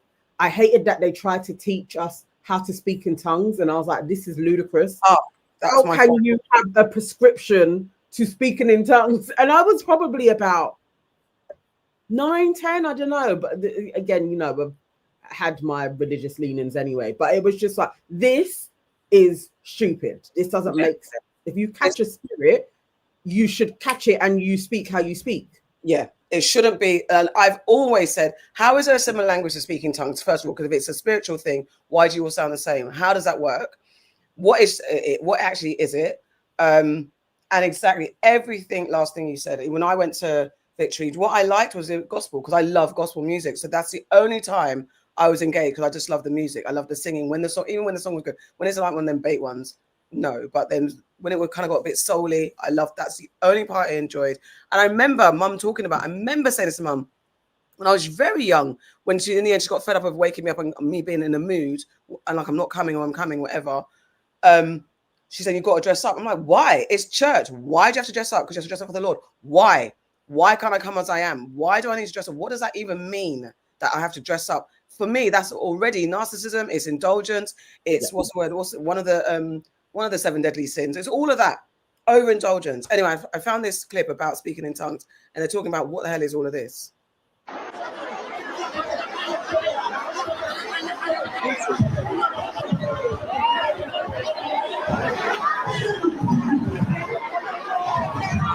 If you can't see the words, it's saying mind-altered practices, aka tongues, are used in excess in cults to indoctrinate and control.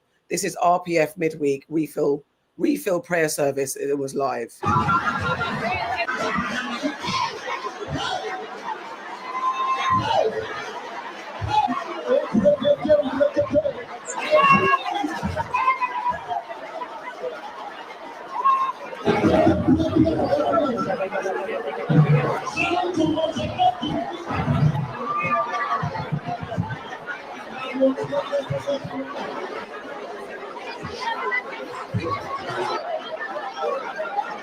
Survivors of this, a lot of false doctrine is taught on tongues. Survivors have said they felt forced to speak in tongues.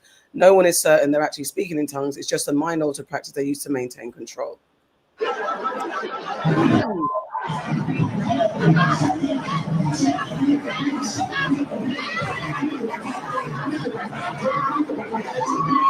Brain imaging studies have shown that speaking in tongues is associated with changes in brain activity, including reduced activity in the frontal lobes and increased activity in the peripheral region. I don't know about that, but that's what this clip is saying.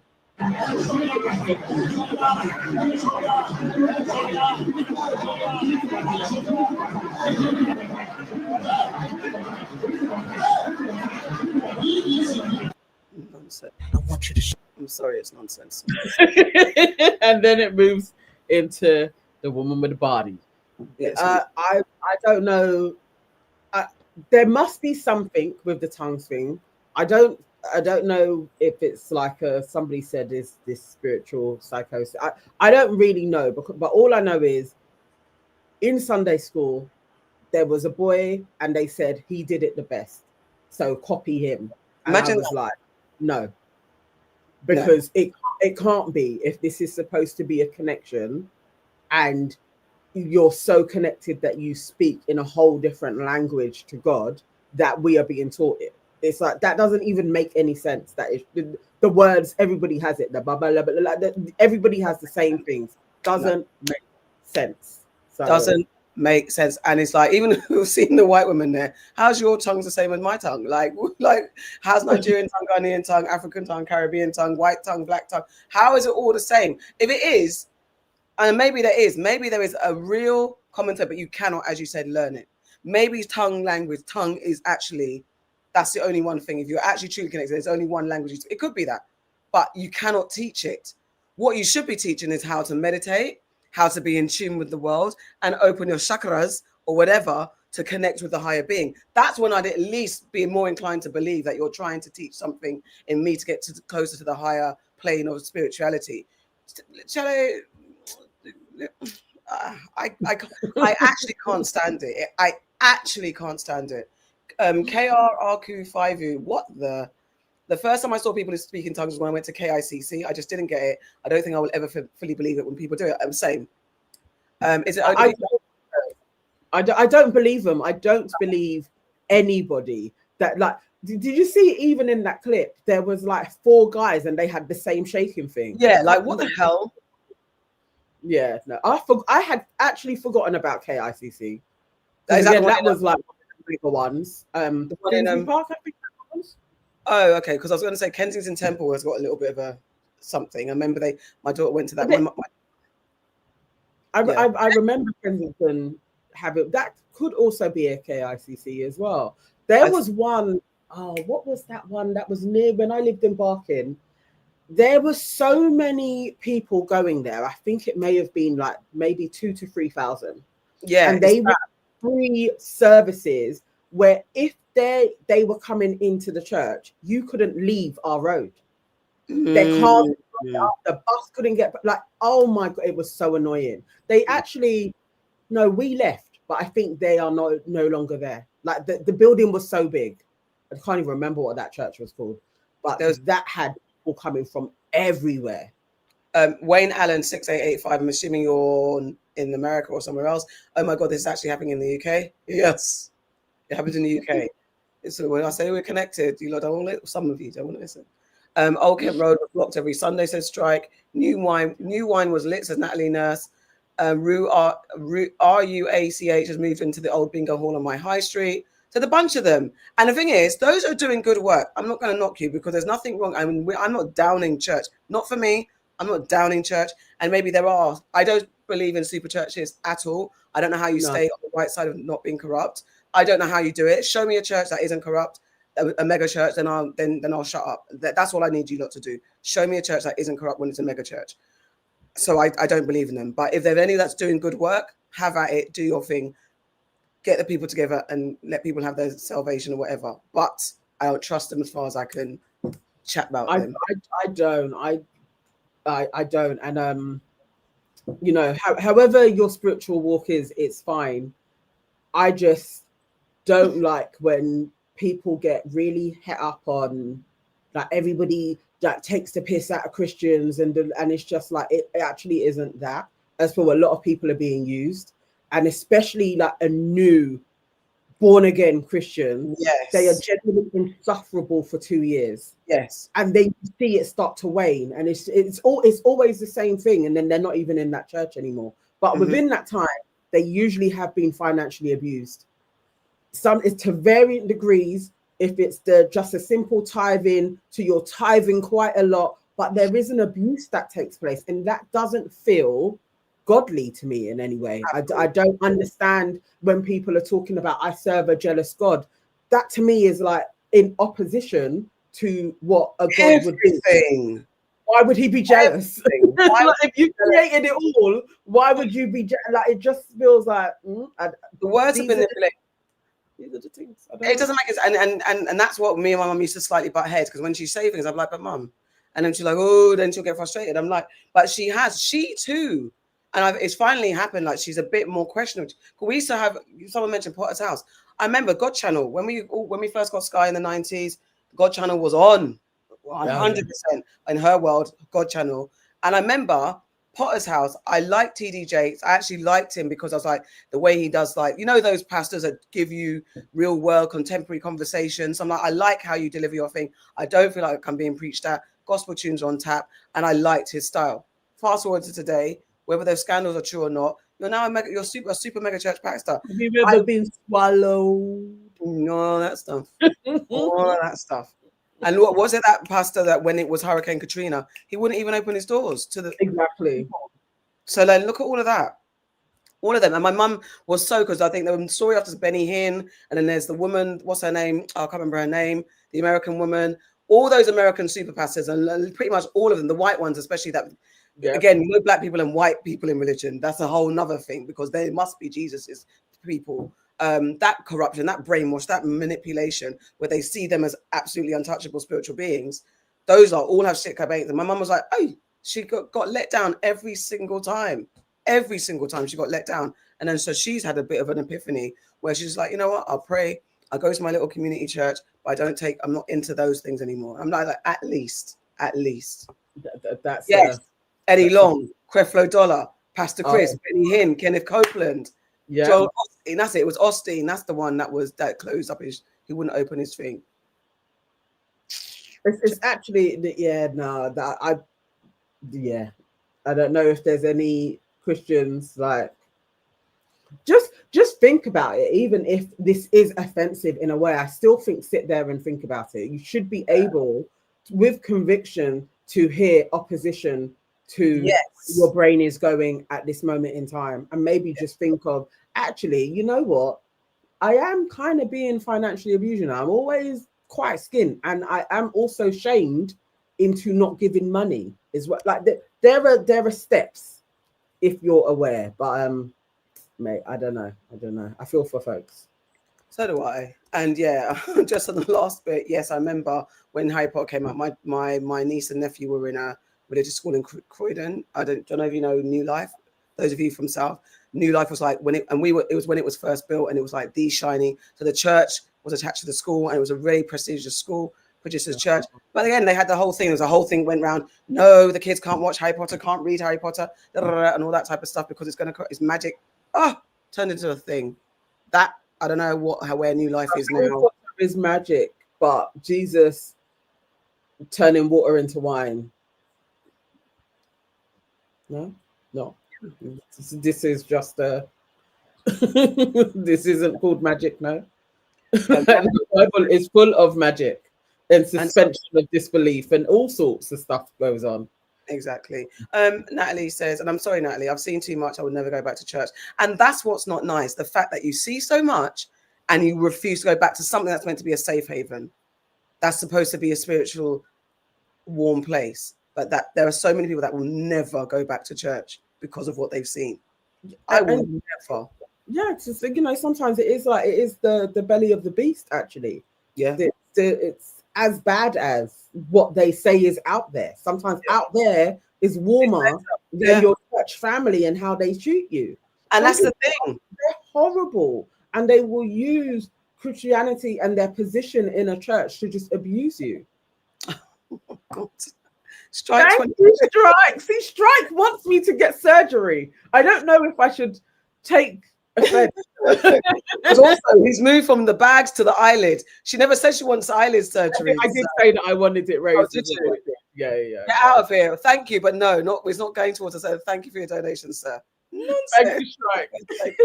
Oh, Rochelle says New Life is still going on strong. Look, Oh, wow. Yeah, that was my South days. I remember it was like such a big thing, and there was such a community. And there's that, we've talked about it. We've done it. I'm going to move on. KW says, oh no, I've just dropped my olives.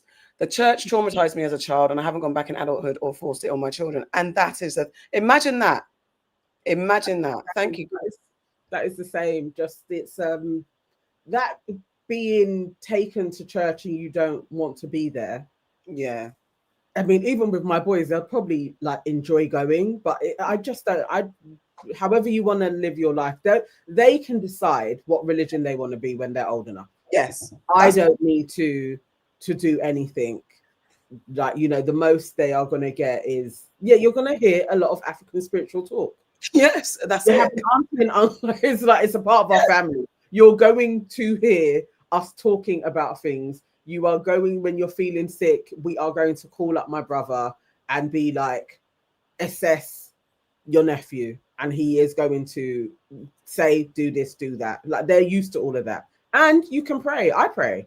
Yeah. Not necessarily praying to a Jesus or anything, but I'm praying to the God within.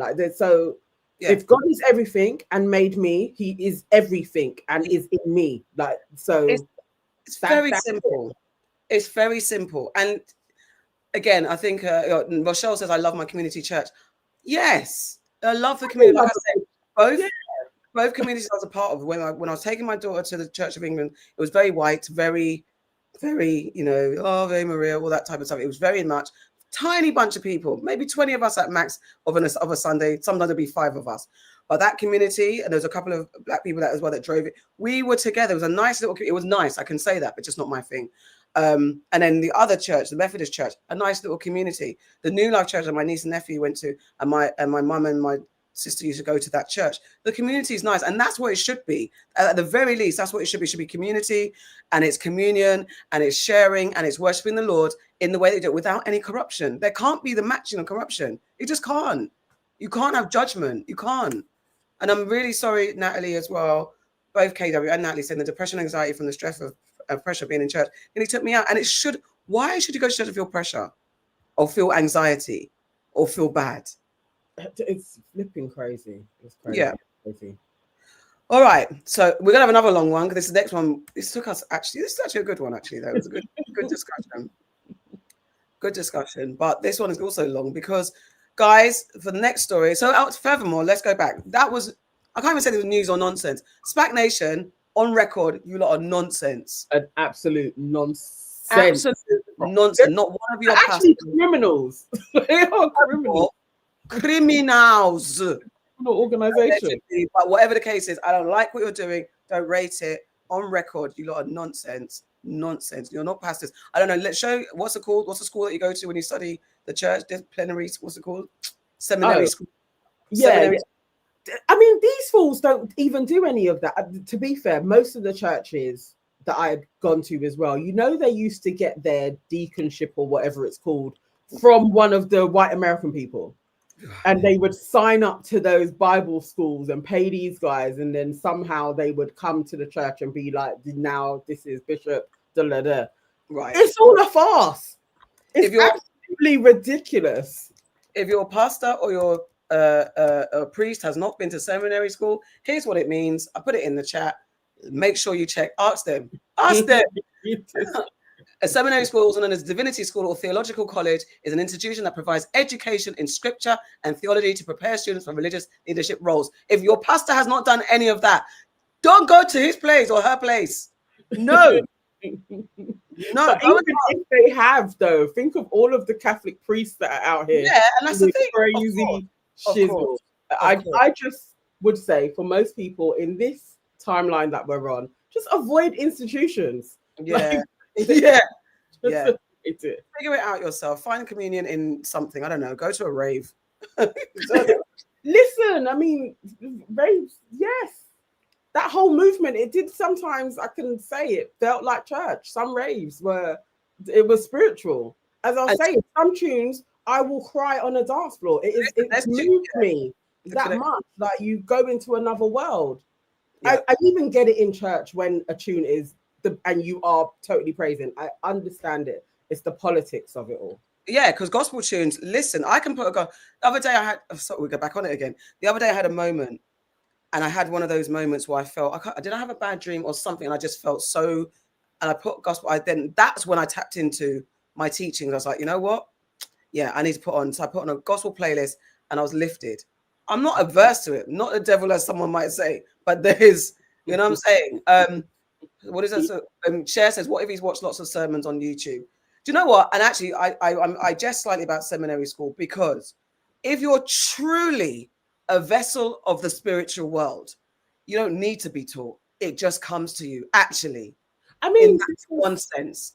And in regards to like learning, because you have to be taught maybe how to teach, how to motivate a congregation. I understand seminary school for that. That's what I would expect. If you're going to teach scripture, you must know it and maybe a way of delivering it and stuff like that. But if you're truly spiritual and you truly are a spiritual vessel, there's not really words that can teach you. You're just going to do. Yeah, well, my aunt, who is the one that created our family church, the word came to her and she couldn't actually read at the time. Like she was practicing what our family would do, African spirituality, and doing her thing and the word, and she started preaching. Mm-hmm. So again, it's like within our family line, however it comes to you or through you, there is a form of being connected that is there. at this moment in time, the iteration is there's a lot of them that are doing it through Christianity. But then there's the other side that aren't. So, you know, who knows? I just feel like don't be a part of an institution. Yeah. That's it. Sorry, I was responding to a message. Yeah. All right. Let me move on. Yeah. I mean, yes, we was talking about that for a very long time. Okay, in the meantime, guys, you guys know what you need to do. You need to book the like button now, please, and share this live with more people. And also what you can do while you're watching us, if you've got us on your TV screen, you could go on your phone, go on to yourauntiescouldnever.com and buy yourself a mug or a t-shirt or a hoodie. There you go. You got one more thing to another message? All right. Okay, so Salt of the Earth says Africans will never be free if they continue to believe in this nonsense. Yeah. I hear you. Do we go on? I was going to say, do we want to do another story, or do we want to, because it's 9:45, or do we want to do this next story? Will be quite long as well. Is there a short way of doing it? I mean, we can do it. It doesn't have to be long, but it's just. Let's see. Oh, I was just seeing. It's Farrah. Oh no, she isn't coming. She's not coming. She's not coming. Yes, exactly. Sadia. Strike said story. You lot, man. Wayne Allen 6885 says, I was at a train station for a few days ago. A Benz pulled up and a young boy walked out being dropped off by his dad, but his shoes was falling off his feet. I don't understand. I don't know. It might not even be his dad. Or maybe it was. I don't know. We don't know. All right, next one up. This is another annoying thing that happened. Police have arrested a teen after a viral Leicester student belt video. I don't know if you guys have seen a widely shared video of showing a young man being struck with a belt in a Leicester student flat has triggered a police investigation and an arrest after days of public pressure demanding answers. So basically, I'm going to let this guy explain it because it's horrible. It's a nonsense. And again, we've got a bit of mixture. The bouncer are now call out king and some other people speaking about it. They're going to go through the story. And again, like we did with the other video, there's going to be bits and clips and stuff like that to go through the story. And then I've got a reaction commentary video to go through. Because it was horrible. I don't know if you guys heard about it, if you saw it. And it's a problem that's for us to deal with. All right. So this is, what's his name? Who's this person? Oh gosh, sorry. Sorry. 1 second. I don't think I know this guy. This is Honcho. Okay. Right, there we go. YouTuber, lovely. Okay, then cool. Now let's go. What's going on? It's your boy Honcho's house. I'm back with a quick video. So 2 arrests have now been made in regards to this horrific Leicester belt incident, and police officers are investigating 2 robberies in Leicestershire, including one where this man was hit with a belt multiple times and forced to transfer money from his bank account. It's an absolutely crazy situation, horrific situation. Before I get into this, I just want to say I really do hope the victims are okay, bro. This is not okay for this type of stuff to be happening in our culture. Like, this is not funny, not something to laugh at. It really just makes me think how terrible the UK is as a place, but also the people in the UK are just as bad. Like, some of the stuff that Bouncers put out in his video showing what one of the guys, the main guy involved in this situation, who's probably the guy who's been arrested and remanded into custody out of the 2 men, one of the guys out of the 2 men, he was doing some horrific things, bro, like stripping people and making them do press-ups and filming it. Like, what is going on, bro? Like, why are people even doing these type of things? Like, has something happened to him to make him think this type of stuff is okay? I really don't understand it.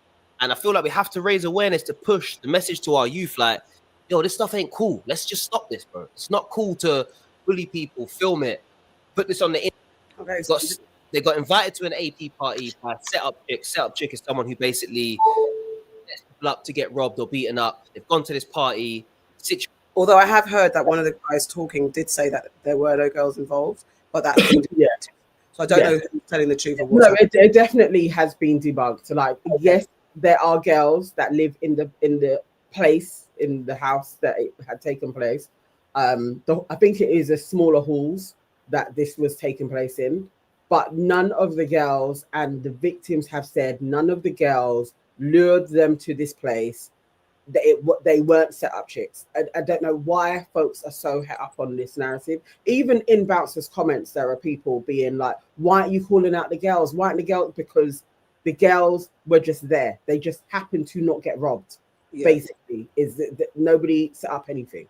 Okay, thank you. Situations happened where one of these guys who's been arrested, I believe, he's got into a bit of a situation where someone's brushed past him and he's not feeling it. He's got everyone to come downstairs and basically robbed them all for their jackets, making them send money to him, like hitting this guy with a belt multiple times, forcing these guys to beat each other up, forcing them to make TikToks, disgusting stuff, bro. Like disgusting stuff. But justice will be served, and it's already starting to be served right now. So let me just let this guy explain what's happened, and then I'm going to talk about the arrest, and then we're actually going to show you the people who are behind this. Bouncers. Okay. All of his friends. You get to believe this. Give out the location. So this guy. Apartment party. The situation. 1 second. Faces who. This guy is reading out the account on behalf of someone else because the other boy didn't want to, because the person that actually happened to didn't want to show their face. So this guy's reading out on behalf of what? Telling the story on behalf of one of the victims. Behind this. So we'll show you that after. Me and my boys got robbed at an apartment party. The situation involved a group connected to the Wood Green scene. There was an apartment party in Leicester. A girl named A gave out the location. After that, a guy named T1 pulled up to the party and he brought all of his friends. T2, T3, T4, T5, and T6. They already planned who they wanted to rob. They took our designer jackets, our phones, and our money. Then they forced us to do a TikTok dance and sent us home. The next day, T1 made us go to a student accommodation to buy back our stuff, even though he had no intentions of returning our things. He just wanted more money. Inside the room, he tortured us. A, T4, and T5 all live in the same accommodation, and they were in the accommodation kitchen when it happened. They helped because they benefit from free clothes and protection. There are videos going viral on TikTok right now. At one point, T1 slapped my boy across the face with a belt and forced us to hit him too. Because we weren't hitting him hard enough, T1 beat us even worse. We're very scared, and these people have robbed many others before. If you guys have any other story times you want to share, my requests are open. Do you get what I'm saying? Like, this is just a mad situation. How people even to another video and shame. Yeah. So it goes into. Here we go. So these are the guys that apparently done it. I don't know. These are the guys who are allegedly the guilty party of who done it. Bouncer exposed them. Yeah. You are a scumbag as well. And now I'm aware that you live in Leicester. Sure. I'm aware that you live in Leicester. Just zoom into your face. You are a scumbag, bro. Now, Tobi, YM, this one here, you are a scumbag as well. What you lot are doing is you're going to innocent people, and this is my thing. And then what else is it's facts, because the uni okay, go on. Have not really said much about this situation. Like what? So this is the thing about people talking about the uni, and I think, what do you think about the uni having been responsible for this? Because I think there's been a spate of this. It's not new. I think Leicester Uni's got a reputation of it, and I think we discussed it and we were like, yeah, I think actually I didn't know how prolific it was. So if it's prolific, the uni has a responsibility to have up security in their halls and take stronger action against people when this is happening. Because we know, and this is a Black community thing, an issue in this particular moment, but we know bullying happens once kids leave home. Regardless, you've got private school things, things happen, but because we're focusing on this, it's a Black thing that's happening in the Black community. I don't know what the uni's doing, if they're taking steps out. Everyone's saying or speculating that they haven't done anything, but maybe they are doing stuff, who knows? But what do you think about the uni's responsibility? Can they control this? You can't control it. I had totally forgotten that when I was at Luton, this used to happen. But it wasn't necessarily. There was factions of Black Londoners that would come, and we're all from London as well, most of us. But they would come up to the uni and cause trouble. That was one thing. But usually it was like with the South Asian boys, they would go against the uni students and beat them up.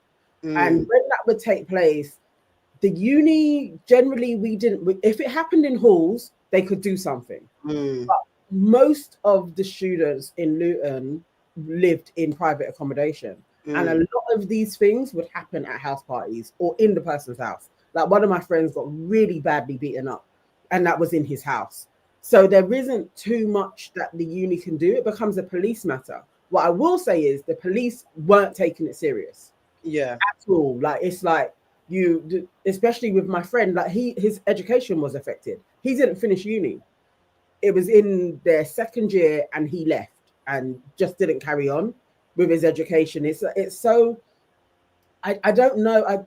I feel like it's not just the uni, it is the uni, it is the police, and it is society for us to be like, this can't run. Yeah. Actually, and especially for these boys, I'm glad Bouncer really did bring it to the forefront to actually expose and look into. You've come to this uni, you're terrorizing the students and saying you are affiliated in Wood Green. Yeah. So he's spoken to people in Wood Green. They're like, we don't even know this dude. Yes, exactly. That's another part around here. So he's just using names like I'm affiliated with this person to go and bully people. It's that like it's cutting it down straight away. Like you can't do this. And he's a dumb criminal at that. You're getting people to do transfers into your bank account. How stupid are you? How ridiculous is that? It's utterly. I'm just glad that the videos got out. The police are involved, and there will be some type of justice. I'm glad that these boys aren't sitting on it in shame to not talk about it and be like, look, I'm not going to press charges, or you know, I'm glad it's being outed, and I hope more people come out there and be like, this happened to me, and I'm going to the police and I'm talking about it, and you will go to prison. Yeah, I hope that turns into a part of culture. Like I'm not keeping it to myself. Yeah. This I don't really. There's a little bit of this, but I don't want to play the whole lot. This is what happened. Bruv, do you know how hard this is to even just? Yeah, can't lie to you. That's just horrible thing to watch. It's absolutely disgusting what he was doing. You know how that actually went? Because I feel like this dude isn't breaking it down. So that first day where they get robbed and the boys come along and then tell them like the next day you can buy back your stuff. Yeah. And they are all rallying around trying to get enough money in order to do that, which they can't do. But they also had knives there as well. Yeah. So everyone like, if we don't go back and do what they say, they're going to catch us in Leicester and then they're just going to kill us. Yeah, basically. Back again. And it's like, no, you've got to go down properly. This is his second video because he had one of that, but this because they've been arrested, it was more about the fact that the two of them have been arrested. So I just took the latest one. He did break it down on a previous video, and it is exactly that. Because people are saying, and there's people in the comments that are, as this guy is really, Honcho is really stressing that you boys who have experienced this, that don't be ashamed, because there are people there are people in the chat saying that could never be me. I would slap them. He's only got a belt, so I would have fought him. But no one, people that are choosing not to understand the story, that the boys filming and his crew were tooled up. They had weapons on them. They were beating them as well and forcing them and torturing. They said they were tortured. It just went on. When people say, "Oh, this could never be," you know, nobody is that bad. And there's always somebody badder than you, and you may be in a situation where there's only two of you and there's six of them, and all you have is your flipping North Face jacket. Like there's lots of different ways that people will get you. The point is, when they've done it, they need to be prosecuted. Yeah. In however the law wants to go. But they need to be prosecuted. So apparently one of the guys that has been exposed, I think they're saying that's the one that's been arrested, the main culprit with the belt. Apparently the one filming it, he's been known to do this. And I think this is another one of him getting someone on a train or something in Leicester. Man's gonna stay down. Oh, it's paused. Now So I think this is another, like there's a couple of videos of him doing it. So then you're also filming it and putting it on social. Filming himself doing, like, how stupid are you? Yeah. It's just another one of, this is one of the ones where they stripped the boy naked and made him do a music video. So there's all this type of stuff that's just like, why? I feel like the levels of the charges, it's not even just robbery to me. This is sexual assault in there as well. It's sexual assault. It's all of that. And why would, there's something wrong with your brain. Like you're actually a danger to society if, in order to get a watch or some money from somebody, you do all of this torture stuff to them. Yeah. You are mad. You're literally you're a psycho. That's madness. And your crew are mad if they're around you watching you do these sexual assaults on boys. And that's the thing. That's what this. I'm not going to play on it because it's just this boy that's in the shot is what's supposed to be one of the ringleaders, and this guy goes on to say he's got a bit contradictory. He's like, I don't know disrespect to the LGBTQ community, but it's gay. But I get what he's trying to say because you men that go on like you're bad, and you will be probably the most homophobic people on earth, but yet you're doing things like stripping. And he said, "It's why is it in gang culture?" Actually, I should have let him speak. He said, "Why is it in gang culture?" That this, and he said it's not just exclusive to these bullies. It's like in part of black gang culture that we want to deprave people, that you want to like have them do the most kind of sexual weird acts, film it, and that your boys are all watching. Like if you were to say to them, something, you'll say, that's gay. You'll cuss and you'll say pause and all that stuff. But yet you're okay with stripping a boy down and making him do things that are kind of sexual and embarrassing. And you lot are all watching this and getting off on it because you're finding it funny and it's such a weird kind of psychosis that you lot are dealing with. It is. I know they would say that, using sexual violence is like, the overall power of it all. And there's because the humiliation is so profound and scarring. But I still feel like to do it for what could be just simple robbery stuff, you're psycho. Yeah. And you all are in this. If you're seemingly normal, on a normal day, you can come and sit in your auntie and uncle's house and your parents and you function normally. But these are the things that you're doing. You're not normal. You're actually insane. You're actually mad. There's something not quite there with all of you that this is okay. This shit is on your phone. Yeah. And you're mad and you're finding joy and pleasure. Even being in the room and watching your leader mash someone up with a belt, like just hitting someone, it's insane. What is wrong with you? And as the boy said, as trauma followed you, and it's not an excuse, trauma could have followed you. And also then you go back to, okay, what home? Not all of them are from broken homes. Not all of them have got trauma. Exactly. Not all of them. We can't have that excuse all the time. Something is insidious within the culture of that. This guy had a take on it. I watched it like earlier in the week. I don't know I can't remember if he covers what we've just said, but he had a little take on it. Nothing makes me sicker in life than the UBS. You know who UBS are, bro? Uni boy soldiers. You see these uni bad boys, yeah? You lot are the passport bros of badness. That's correct. You couldn't be tough in the hood. You couldn't be bad locally. So you've traveled far and wide to go and trouble people's children that are trying to study and become upstanding members of society. Do you understand? I can't stand them people.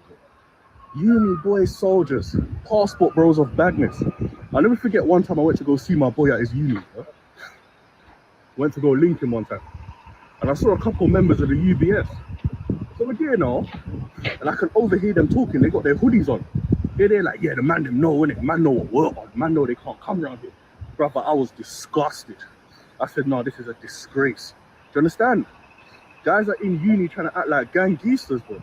I can't allow to get on to them, bro. I said, so what? We might say, what? 2-1 badness? SFE badness? We say you're going to bust a shot for your uni? Bro, they'll just do like, bro. They're clowns, bro. Clowns. As in the kind that get out of the little small car and they just bear of them. Bro, it's sad, bro. And as for the Leicester situation, do you know why I feel sorry for that guy? Because you can tell he was in a very distressed situation. He doesn't really know what to do. He's backed up against the wall. And the guy's just smacking his face, bro. Smacking him. You know when Uncle Ruckus was trying to exercise Stink Nino? Just smacking him. And it's sad, bro, because a lot of people are laughing at him. But what a lot of people don't understand is when somebody usually gets violated on camera, there's about 5 to 10 guys behind the camera ready to jump in if the victim decides to stand up for himself. Does that make sense? So a lot of people need to show that guy some grace. I'm seeing people say that could never be me, whatever. Yeah, right. Do you understand? It can happen. This is his villain origin story. Right. What he does next will determine where his life goes. You see, from what I've seen, I've seen guys get violated like that before. They're the kind of guys who go home and become demonic. Yeah. Do you understand? And it's sad, bro. It's heartbreaking. So I think we should show that guy some grace. At the end of the day, that is somebody's child. Do you understand? That is somebody's child. And it's sad, bro. And I can tell the guy that happened to you is a good-hearted guy. Because any guy who's criminal-minded would know, if you're going into a situation that's hostile, or you know the situation's a bit so-and-so, you'll walk with a weapon, you'll carry something with you. He didn't carry nothing with him. He went in there naked. Pause. So that's how I know he's not wired that way. And that's why that's happened to him. Do you understand? And it's sad, bro. It can honestly happen to anyone. I think we should be a bit more lenient with the way that we're kind of getting onto it. And yeah, man, UBS, bro, they make me sick. The passport bros of badness. Like I said, if it was...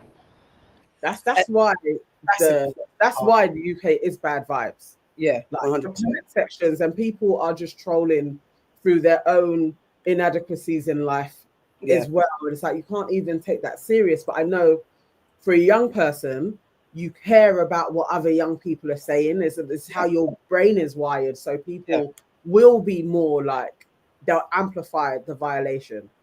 I really hope he gets the help. And that could be something that the uni does. Actually. Just so that they all have therapy, like they all have extra support in even just feeling that's trauma. He is going to have a form of PTSD now. 100%. That's going to happen. So I would hope that the uni would be able to be like, we are going to support you with some therapy, even if he decides to stay or leave, like for a period of time, at least a year, but could be longer, that he is able to have access to therapy. I would hope that would happen. And then also for his parents, because honestly, if that was my child, I'm probably going to prison as well. I'm probably going to prison as well. If I don't manage to get any of the boys in there, I'm getting your parents. Like it's going to spiral. It's going to spiral. That absolutely, it's everybody in the village that is affected by that. You have changed the course for them. They've all been traumatized. You guys need to be dealt with properly. As I said, some people, I don't care about what the justice system will do to certain folks when you've violated your own like that. If they give you indefinite sentences, you deserve it. You don't deserve to be on the street. You're a liability to us all. Yeah. No, they all need to go. Literally. And that's the part that really is what I was very sensitive to, is that villain origin story. And I think it's different for everyone, but I think for boys especially, because you're and especially that important age, those teenage years when you are becoming from boy to man and you're figuring out who you are. And then if someone breaks that, how do you bounce back from that? How do you bounce back for that? You need mental health support. You need everyone to rally around you. His parents cannot take their eye off him for a second, because it ranges from him not wanting to be on this earth of the shame is too much, to him becoming the bully, and him becoming even worse and saying, that happened to me, it will never happen to me again. And as that boy said, it's even that we have to understand the fact that there's language. He's going to a party naked. There's language. There's a code where if you're not about it, you don't even think about carrying something. But if you're about it, just even if you're not gang affiliated or on road, but yet you know that, you know what, I can't go to a party naked. At the very least, I never had to worry about that. I know as a girl, I never had to worry about going to a party naked or not. Like naked meant clothes, not fucking tools. So that's the language. So when he said that, I was like, yeah, that's that extra level of, this is what our boys are dealing with. Yeah. And if he is by chance in uni, you're flipping. They're the ones where you're like, you're the good ones. Like it's like you've done education. You're now in uni. You're trying to get a degree. You're working towards whatever your career is going to be, and then you've got flipping idiots trying to be bad man in uni. They are the ones that were violated back home as well. That's why you're going to go out somewhere else to try and re-establish yourself. But why don't you just re-establish yourself with smarts? Just be educated. To be this shit of like, I'm going to terrorize another man. That flipping looks like you. I hate this shit that you don't see folk as kin. Like it's these guys over here. No, you all need to go. Sometimes you just got to get rid of that rot. You all need to go. We round you all up and you all go when you have that mentality. That's how it's got to be. And then maybe our kids are going to be safe. We have to get rid of those people. They have to go. Strike 22, Strike 3000. Have you changed your name? I've seen some of these kids get stopped in court and they pull out a lightsaber-sized shank, and you think, why the F are you carrying that part? Because where did we go that you need a sword? What kind of... It's like, where's your head at that you're carrying a zombie sword? The title of it alone. Yeah. They said that I think 2 of them that were there, they had Rambos. One of them in one of the video, you see the boy pull it out, like before the whipping is about to happen. So again, it's like, you're there, I just came to get my shit. You've already robbed me and everything. And then getting them to do TikTok dances. What psychos are you? Are you stupid? Rochelle says this could never happen to this extent back in Caribbean. You can't say that. Respectfully, you can't really say that, because everywhere there are kids who are depraved and psychotic, and their bullies are everywhere. I don't think it's country specific. I don't think it's that. You might get a different type of justice. That's the difference. So maybe there'll be a bit more of a rowdy justice, because the people won't necessarily, because law and justice is different back home in our home countries, where you might just get your head chopped off, you might get a tire burning or something like that, even depending on where you are. So there's that, but I don't think I can even hand on heart say this wouldn't happen in the Caribbean or Africa or anywhere. This is something that's prevalent, and especially when it starts to become a trend, because kids then pick up on a trend. Oh, we did this and that, and look, as someone said, I think even the mafia, there's humiliation rituals in all kind of gang activity. It's not just blacks. It's definitely different gang communities. It's a legend. Literally, it's not just exclusive to blacks, but we're speaking about it because it does affect us in a way. Could we have a gang within our young boys specifically? Where are you going with a fucking zombie knife? Like this knife thing not being just a flipping flick knife, to now you have big old things that it's utterly ridiculous. Like, they've got to go. Listen, there's no way around it. I just feel like you've got to start rounding these folks up. They got to go. I wish it was just happy slapping, because at the very least, that's easier bounce back than fucking having your face repeatedly whipped by a belt, stripped naked and made to dance on a camera, being robbed and then robbed again, and being like that. And we don't talk about PTSD. Even guys that do murder, even boys that do stab, that PTSD that they're going through, where they either get numb to be able to do it again, or they're forever effed up, where they self-medicate, where they're just like, okay, I'm high for the rest of my life now because I cannot. You have to think, all the boys, I'm speaking about boys specifically, all the boys who have committed some sort of knife crime and it's ended in death or severe injury, you think they don't have flashbacks? You think they don't have that? Absolutely do. They do, and it wears on people. They become fathers. They are in the homes. The same with the mothers as well. It leaves scars on people, and the rest of society deals with these people's lashing out. Yeah. And we have now generations of people with PTSD, and they don't even know what it is. Yeah. They don't know why they have severe anxiety. They don't know why they have to medicate themselves so much, because they don't have the language or just the irrational thought processes that people with PTSD will have, where the paranoia, all of that. And it's like, no, we need therapy properly. But also, when you have the affiliation to extreme violence, it's not even like prison is the answer, but I would prefer you are removed from everybody else and you are rehabilitated, but you need to be removed. They need to go somewhere. It's not safe. It's not safe. And as I'm a big fan of rehabilitation and reform, there's not enough money spent on rehabilitation, because also if you get a boy that's stabbed or knifed up someone, killed someone, you put them in jail with fellow crims, no rehabilitation, no therapy, no help. If only if they've got a family that wants to get to them, or they've got maybe a screw that's looking out for them, or somehow they have their epiphany in jail, whatever the case is, they're just in a breeding ground for more hatred, violence, and insecurity and paranoia, because then they've got to defend themselves on the block or whatever the case. and come home to what? Because also that even the glorification of being a murderer and the glorification of living under the shadow. I think even Mark Duggan, when Mark Duggan was taken out, and his son was kind of like a road affiliated, and then there's that pressure of living under the spectre of that. There's all these things, this culture of bad man road.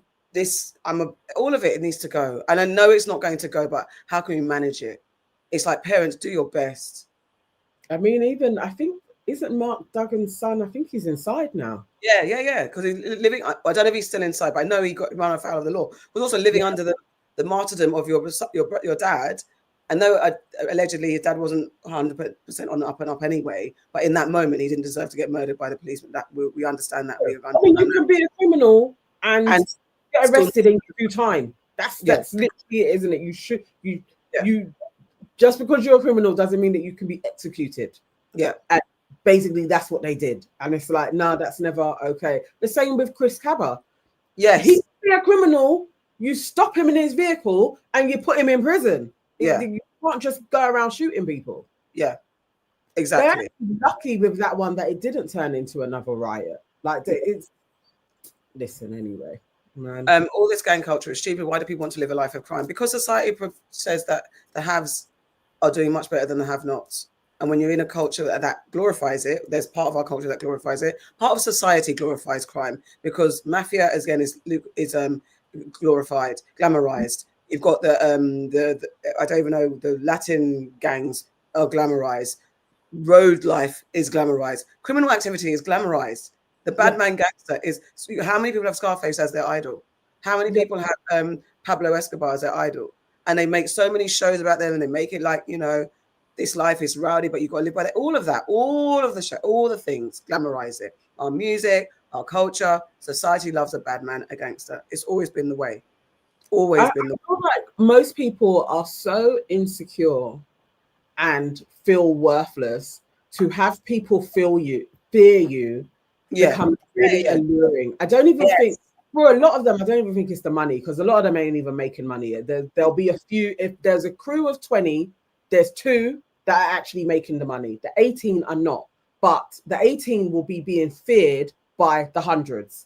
And I think so many black boys, they feel shit. And if they can have other people fear them, it gives them a sense of self-worth. And that's the trap. That's the loop that they get into. 100%. All the other gays. And so it doesn't even matter. They don't care about prison. They don't care about the police, because those things can give them extra stripes where more people fear them. And then when you're older and then you come out and you talk about your heyday when you were out here, that actually disgusts me. When I see somebody that is knocking on 40's door, or 50 or 60, and they're talking about their heyday when they were bad on road, like that was a badge of honor, disgusting. You failed. You absolutely failed. And you failed for the younger generation that this is what they're aspiring to. Mm-hmm. They think that this is a path for them. Oh, pisses me off. Really. And that's, I mean, we've talked about it before. I struggle with nice guys finish last, nice girls and guys finish last. If you're nice, you get taken advantage of. You have to have a wicked streak, or you have to be sharp and astute and shrewd. And it's just that thin line between your villain story where, okay, I have to be aggressive or wily or conniving or something to survive because people are so cruel. And then they take, I always said I've struggled with being just generally myself and not necessarily having to always be aggressive with my delivery and things like that, because people take you for a fool. And I struggle with it so much. It's something that really bothers me, because I'm just living my life, but yet someone will see your sensitivity or your vulnerability, or you're just being cool and say, well, then you're too accessible, you're too nice, and then I have to come and cut you down because I'm so insecure. And I've had that, people like not seeing me just being calm and collected as a power, they see it as a weakness, so then they feel they have to challenge it. And yeah, it's so strange. And then I guess for boys, when you're trying to be a man, assert your position, because society said you've got to be dominant, you've got to be alpha, you've got to be king of your castle. How do you do that and be vulnerable and nice? It doesn't work. The easy route is for people to fear you. Yeah, it's a major currency in people fearing you. You can get around, people will leave you alone. Sometimes there are just sets of boys that go about with all of their bravado, and I just see you're just scared, but you have to do this in order to kind of navigate through. But everybody's scared together doing this shit to navigate through, and that's why it's a cancer, because it just grows and grows and grows because nobody feels safe. So then you're being like, I got to walk with a knife. Yeah, I have to. Yeah. Oh, it's really irritating. I know it's really easy, as Natalie's saying, that it's about a sense of belonging, especially if there's not much at home. It's just not that simple. That's one side of it. People do have all the home stuff, and they still want to be the head honcho of the pack. It's just a part of the growing up. It turns into a mentality that loads of boys feed into. Yeah, it's a mentality of society. And African Man says it is true that a lot of these young girls are attracted to delinquent boys, and that narrative is fair and unfair at the same time. Yes, it's a vicious circle because women, if you're heterosexual, I think anyway, any sexual, I suppose, you're attracted to a dominant character, and if the person that's dominant, and in your world, especially when they say it's the girls, they want the bad boys. I always like it's the flashy, shiny person. When you're growing up, you look for the popular person. You're not raised to think that the popular person isn't the person that you want to be or be around. You're not raised that it's actually think about yourself and humanity and the person's personality and their temperament and what you're too young to even think about that. All you're seeing is the most easiest accessible person. That's usually the popular, shiny person. And if you're from certain areas, a popular person is a person with all the money, who's flashing their cash, looking dripped out. Because what else do you think about? As kids, we've got low-hanging fruit of what pleases us. And unless you're really surrounded and swaddled by your family or someone that's caring for you to protect you from the society's temptations, it's just not going to work. And it's hard. I find I struggle with that bad feeling. I feel like girls do similar to the herd. Like women are a part of it as well, and they will prop up the bad man. You see, just think about it, the amount of times, especially when we were doing clubs, and there would be the resident bad man that would find their way into our space. More often than not, you don't even keep your eye on him. You keep your eye on his girl, because the girl can be the one that triggers the fight to take place. Because also they are feeding into the allure of I'm secure. This person, they have the rep. A lot of women play on that as well. It goes hand in hand. It's not in a silo. They have their mate, and a woman can also play into the situation. Yeah, absolutely. Activate their pit bull, as it were, to go and do some shit. That happens a lot. It's just that also is a problem. It's everybody. This is the thing. It's just not just saying. Everybody has their part to play in it. Yeah, because I'm sorry, not to say it's just boys, but sometimes the narrative is just lazily. It's as you've explained it. It's also just lazy. Oh, the girls love bad man. No, there's a deeper level to it, because also the bad man's presented as the alpha, the savior, the one that I'm going to be protected with, and God forbid, like exactly that. I'm out with my man, and he's the shiniest man. He's going to defend me. There's women that instigate arguments on purpose. Yeah, and it's all that energy that people are drawn to, attracted, or been told to. Because women have also conditioned, no, you don't want the nice guy.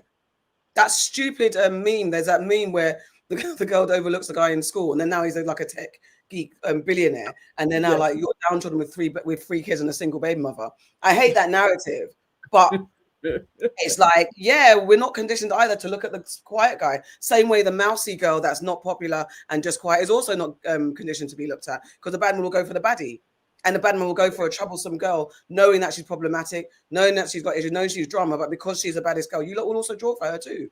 It's all nonsense. You know, they work together. Yeah. Every lock has its key, basically. Yeah. They find each other. It's just when it turns into, obviously in every society there is going to be the rotters. Yeah. But when it turns into a part of culture, that's the true problem that we're in at this moment. That it's a part of culture. It's a root. It's a subculture. It's the family bondings that they find as peers with each other. That is just steeped in criminality and badness, and now you have sexual assault and come on now. This is wild shit. This is crazy. This isn't the days of guys getting together and going on the transport and stealing handbags from people, or going into Selfridges and robbing Versace. It's escalated to another level now, and we're not seeing it serious. As you said, they're not valuing each other. We don't see each other as kin anymore, and it's that. I mean, there's other stories we'll try to get to the next time we are on live. But there's other stories about the social media and all that world of isolation that we're being raised into, a world of isolation where if they were communing with each other, not to say, because we've had gang activity our whole lives, it's not going to go away per se, but this being removed and behind a keyboard or behind your phone, where you're barely meeting up, you're barely getting together, it's easier to see people as feral, horrible enemies. So when you get to it, it's on high alert on top.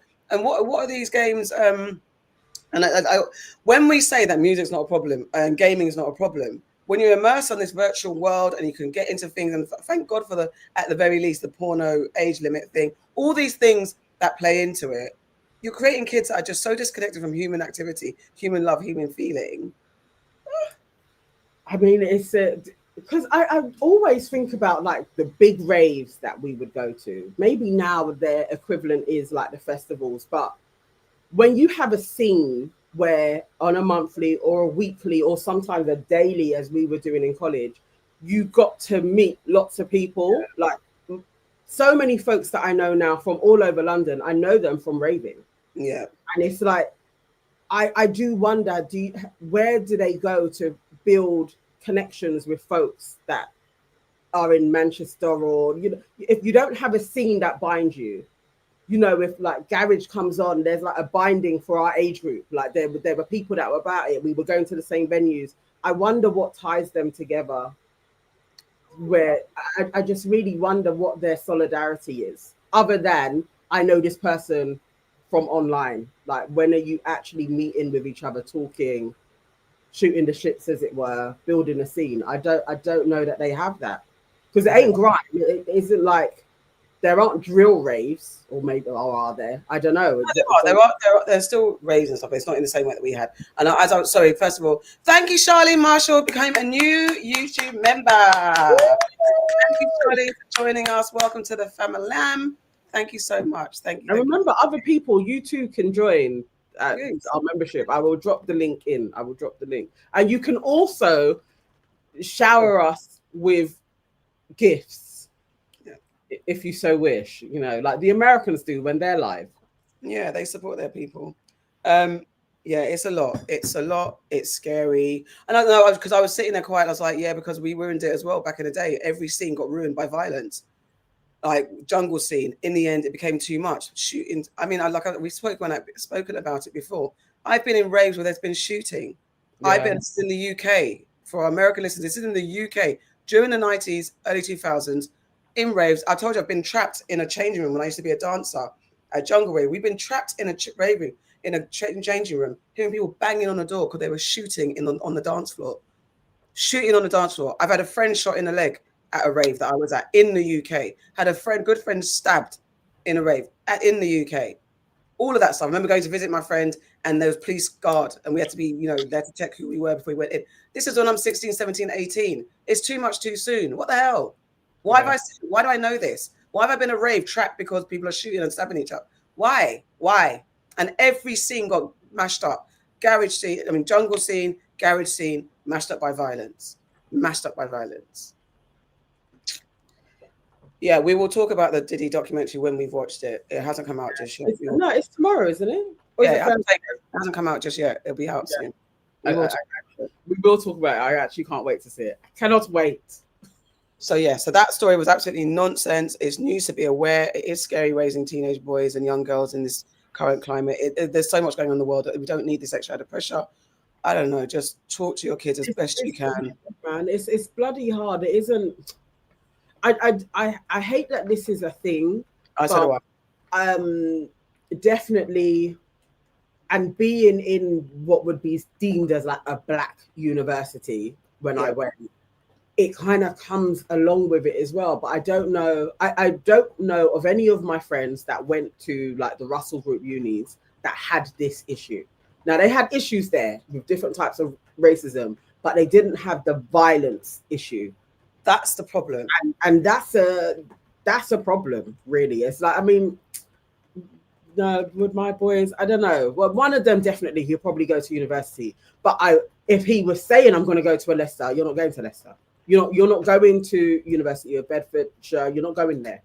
You're not going to Brunel. Like, there's just certain spaces where you're not going there. It's a different time now. You're not going there. That's a shame, because I think that's the part, because I think we've got a family member who's gearing up to go to uni, and we're like, no, and be careful, because I don't want to speak on it too much because I don't want to identify him or anything like that. But yeah, we're kind of like, yeah, be careful, because it's just, he could be a target. You know what I mean? Like, it's a lot. All right, let's go. Yes, sister, bring your children to Africa, live here. It's amazing and lovely. It's an ideal, but the reality for those who don't have that connection, I wish we could fix it here as well. But yes, we can go and all that stuff. Let's get some nonsense and let's cleanse our palates. Guys, did you see? Have you seen this? It's actually quite nasty, to be fair. Look at this. Did you see this? Go on. What is it? Yeah, please put your dog down. You can't let him eat off the line like that. Yeah, that's Seriously, that's not allowed here. Okay. Ma'am, please put your dog down. You can't let him eat off the line like that. Yeah, that's for everybody's fine. Ma'am, seriously, that's not. Is it AI? Now, what I hate is that you can't find something to check it. I haven't looked at it enough to see if it's AI or not. But I wouldn't. The thing with this, I wouldn't even be surprised that this has happened. So even whether this is AI or not, I actually believe this has happened. I could see somebody doing that with their little dog. Yeah, definitely. I could see that taking place. Yeah, nasty. This guy was just foolish. I think he ate a cake and it was nonsense. Today I decided to make a good use of my free will. Instead of committing any crimes or doing anything illegal, I went to Morrison's for breakfast and I picked out, what cake did I pick out? You guessed correctly. I picked out Victoria sponge because I just love that jam, that raspberry jam inside there. And I got 1 kilogram of custard. Did you get it? Because them things there make sense and because I can. And what free will. At the end of the day, I can do what I like. And this is what I felt like doing in the moment. I did it. Do I regret it? Absolutely not. I just had to take a few bites just to see what it's like without the custard and then add the custard to it. You know what I'm trying to say? So that's me whipping out the custard, just boiling up the thing and that. And what did I do? Is a 1-to-1 ratio, 1 cake. You know what I'm trying to say? Like, just look at that. That's a beautiful sight, honestly. Then I was have to eat it. And it was hot. I knew it was hot. What did I do? I done it again because I can. Third time's a charm. Do you get what I'm trying to say? Bro, I'm telling you, you lot try it. Do something just because you can and see how you feel. I felt great after this. I didn't regret this one bit. You know what I mean, though? So today I decided to make a... You know what, bro? You will regret it, though. I remember me and Russell moving in together and doing stupidness like this. And I put on... That was the first time I put on weight, and I've never been the same since. I put on about 3 stone in our first 6 months of living together because everything when we went shopping was, I wouldn't be able to do this at home. So we're buying all the biscuits that you wouldn't be able to get at home because other people were buying the biscuits. All the drinks that we want, everything was whatever we wanted to do because we can. We have our own flat. And I was fat afterwards. Bro, you think it goes somewhere, you know, those cakes and custards. I did it with donuts and custard. And eclairs. Yeah, oh my. When you're young, you think you've got all the time in the world. No, he looks like a skinny lad as well. Nonsense. And Yvonne saying my older brother does nonsense like that. He would buy a Cadbury chocolate cake and eat it like a biscuit. Eat it like a biscuit. Wowzers. You can't do that forever. You can't. But it was very funny. I love the way you recapped it. But I mean, I hate custard. But even I was like, yeah, I love the way you captured that. Nonsense. Just this is finally Thanksgiving for the Americans. I'm happy Thanksgiving for those who celebrated it. The true meaning of it, well, not the true meaning. The true meaning is horrible, but for those who've taken it onto community, happy Thanksgiving in that respect. and communion. This guy, he had a way of an interesting way of doing his turkey. All right, hold on 1 second. Clay covered. That's jerky. Hold up. No, now I'm telling you. And look at his head. Yes, I'm telling you, this is history. It's been done with chicken, but only like. So Here. Chef Boyardee, Here, what's the baby. process? Wait till you go on the rest of the food. That's good. So cover up all done. Wait. Cover up the corn. Wait. You gotta hit it right there. I'm covered now. Okay. Hit it right there in the middle. Hit it again. Now. Hey, yo. Hold on a second. Yeah, Bobby. Now it's wrapped in lotus leaves. Loose leaf. Lotus leaves. I was gonna say, not the kids' school supplies. It's clay and lotus leaves. Why? Oh, call the police. Ain't nothing. Oh, yeah. Now these are lotus leaves. You want to smell it? Tell me what it smells like. Tea. Don't it smell like tea? Yeah, it smells like tea. It smells like turkey. But you see, I need someone to taste it. Leaves. And ain't nothing but steam coming out of here. Steam and flavor. And I stuffed it. Turkey kielbasa. Now that's In there is turkey kielbasa. Oh, there's the bird. Man, inside the lotus leaves. Oh, man. Moist. It looks. Man. And it actually, it's a fortune turkey. A fortune cookie. Fortune turkey. Is that a wishbone? You know it what? comes from Beggar's Chicken. Now, let me tell you a story real quick, right? Might as well. Okay, Beggar's Chicken. It takes 2 seconds only. Hurry up. Beggar's Chicken. So, guys in the street, right? He steals his chicken over in Taiwan, right? So he steals it from the emperor, from the yard. And so the emperor's people are chasing him, and he takes it and he wraps it up in lotus leaves. He's talking and too much about the puts food. flame on top and buries it and starts a fire on top so they couldn't find the chicken. Then he came back later and discovered that the chicken was cooked. All right. That's where this comes All right, from. that's interesting. There goes lotus leaf. History. And that's it. This don't get no knife. I mean, I don't I know. don't trust him. I don't trust him. He was It's a talking lot. too much.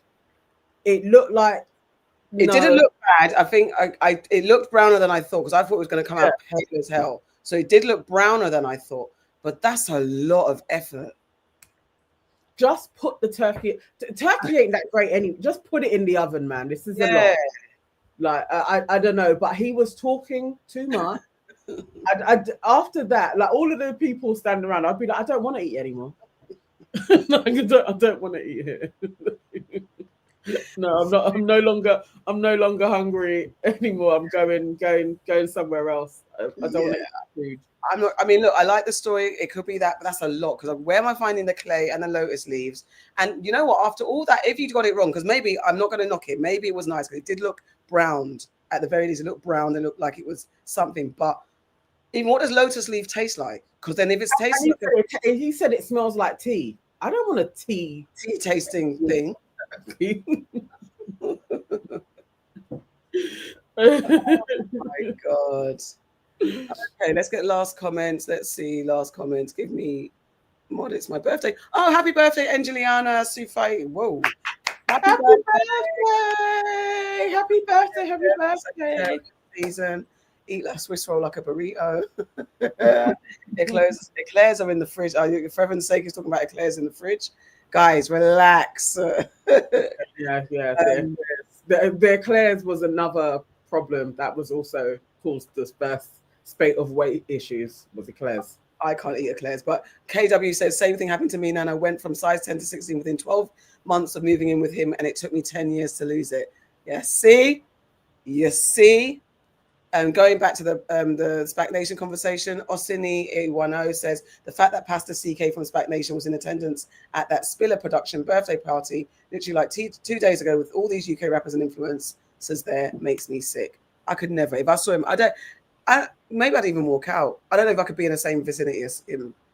I might actually walk out. Yeah.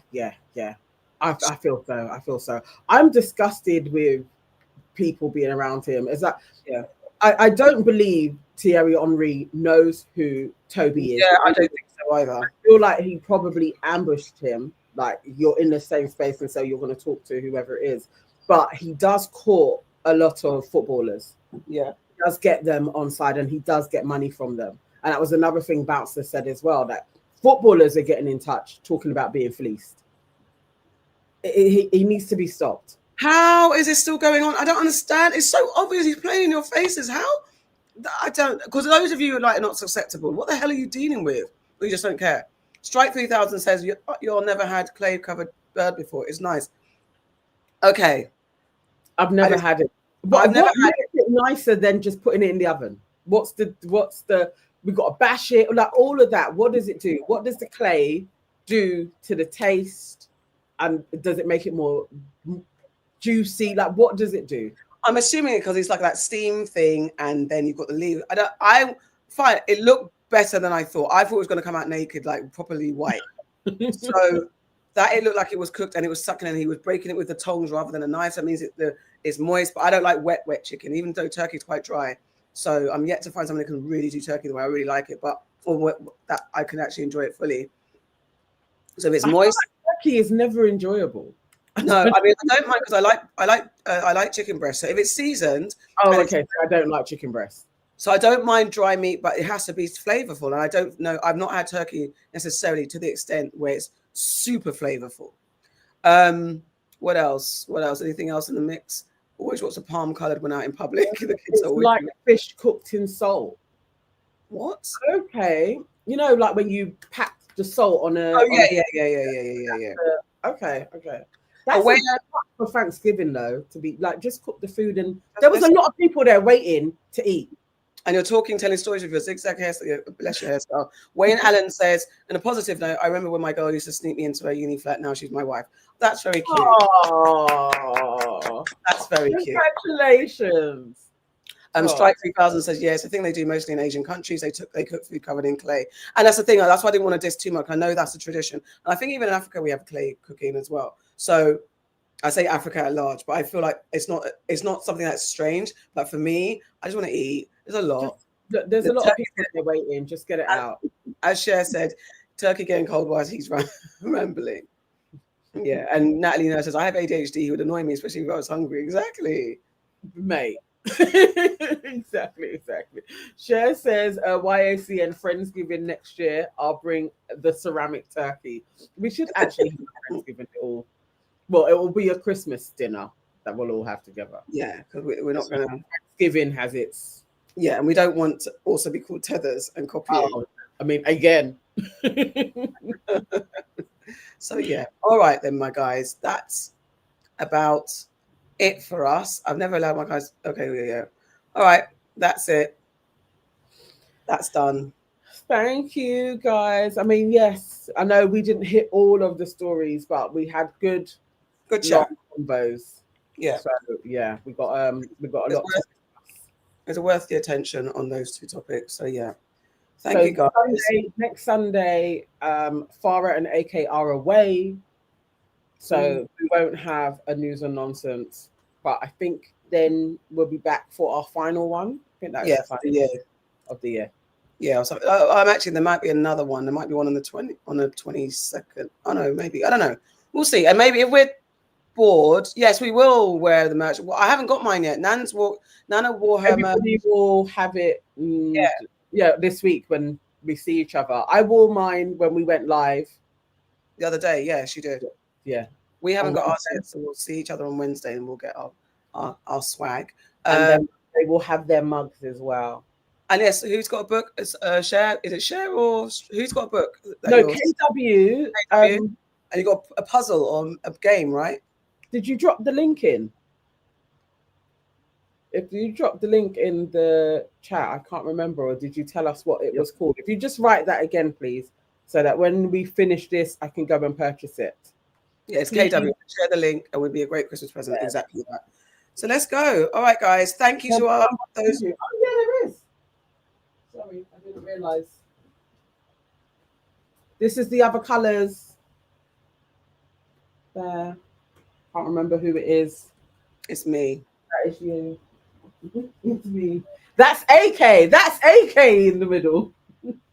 This is Farrah in the middle. Go on, get your one. Get your one. I don't have it here. Okay. All right. All right, guys. And thank you to everyone who bought memberships. Thank you for our £5 gifting. Thank you, thank you, thank you. We love you. Thank you for rolling with us tonight. No one puts AK in the corner. That's right.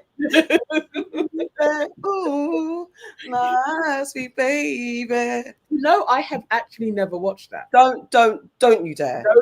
No lies at all. We're going to go watch it. I'm going to force you to watch it. No, don't you dare. It's a brilliant film. Dirty Dancing is actually a brilliant film. It's such a brilliant high-low. It is. It's a brilliant film. Yeah. Yeah, I've never watched it. I've never watched Footloose either. Okay. All right. We all right. Can we? What's the rule of watch-alongs? We can do it within our membership. Oh, we can. Yeah. So like how we would do the jukebox sessions. So obviously, it's who's with us in that live. We can watch it. Like they don't stop that, but it can't live on longer. So we can do a watch-along together. And then people can't watch it after our watch-along, basically. Okay. Okay. Shall we do a watch-along? Let's do a watch-along. Let's start with Dirty Dancing. Let's do that because it's low-hanging fruit. Titanic is about 3 hours or 2 hours. I don't know if we can do that. I'm never watching that. That literally looks like hell to me. I've never. It was actually good. Titanic's actually good. I would have to be in a cinema like 3 hours. I don't think it's 3 hours, but it's a good film. Titanic's actually good. Do a Discord and you can watch along. Okay, let's try that. That's what we'll do then. We'll try Discord with our watch along then. Really? Is that okay, I'm gonna look into that Discord thing. Like you guys have set me that thing. I'm going to do it. I'm also, just while we're here, I'm making apps at the moment as well. So I will, once I start launching these apps, I will let you guys know. Yeah, she's gonna have an app page, and it's like, and Nana knows. That's I'm putting it out there. Nana knows, and that's gonna be her page. Yeah.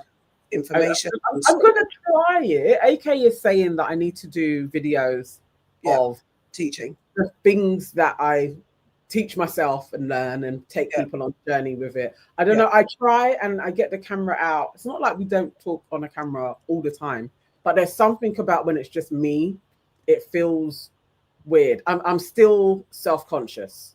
That's the thing. Listen, I'll do it with you. I will do it with you. You know me, I'll sit there with you and just talk through it, ask you questions, and that be the case. We will do it. She's a jack of all trades. Nana knows. That's a brand. It's what going to be. It's going to be, and she's going to know things. She'll have top 10 apps. She's going to have her apps out. This is how you do this. This is how you do that. Listen, my apps out.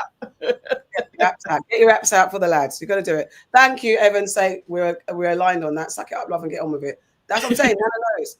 TM copyright. That's what I always say. I'm gonna be a manager. I want 20%, honey. I want 20%.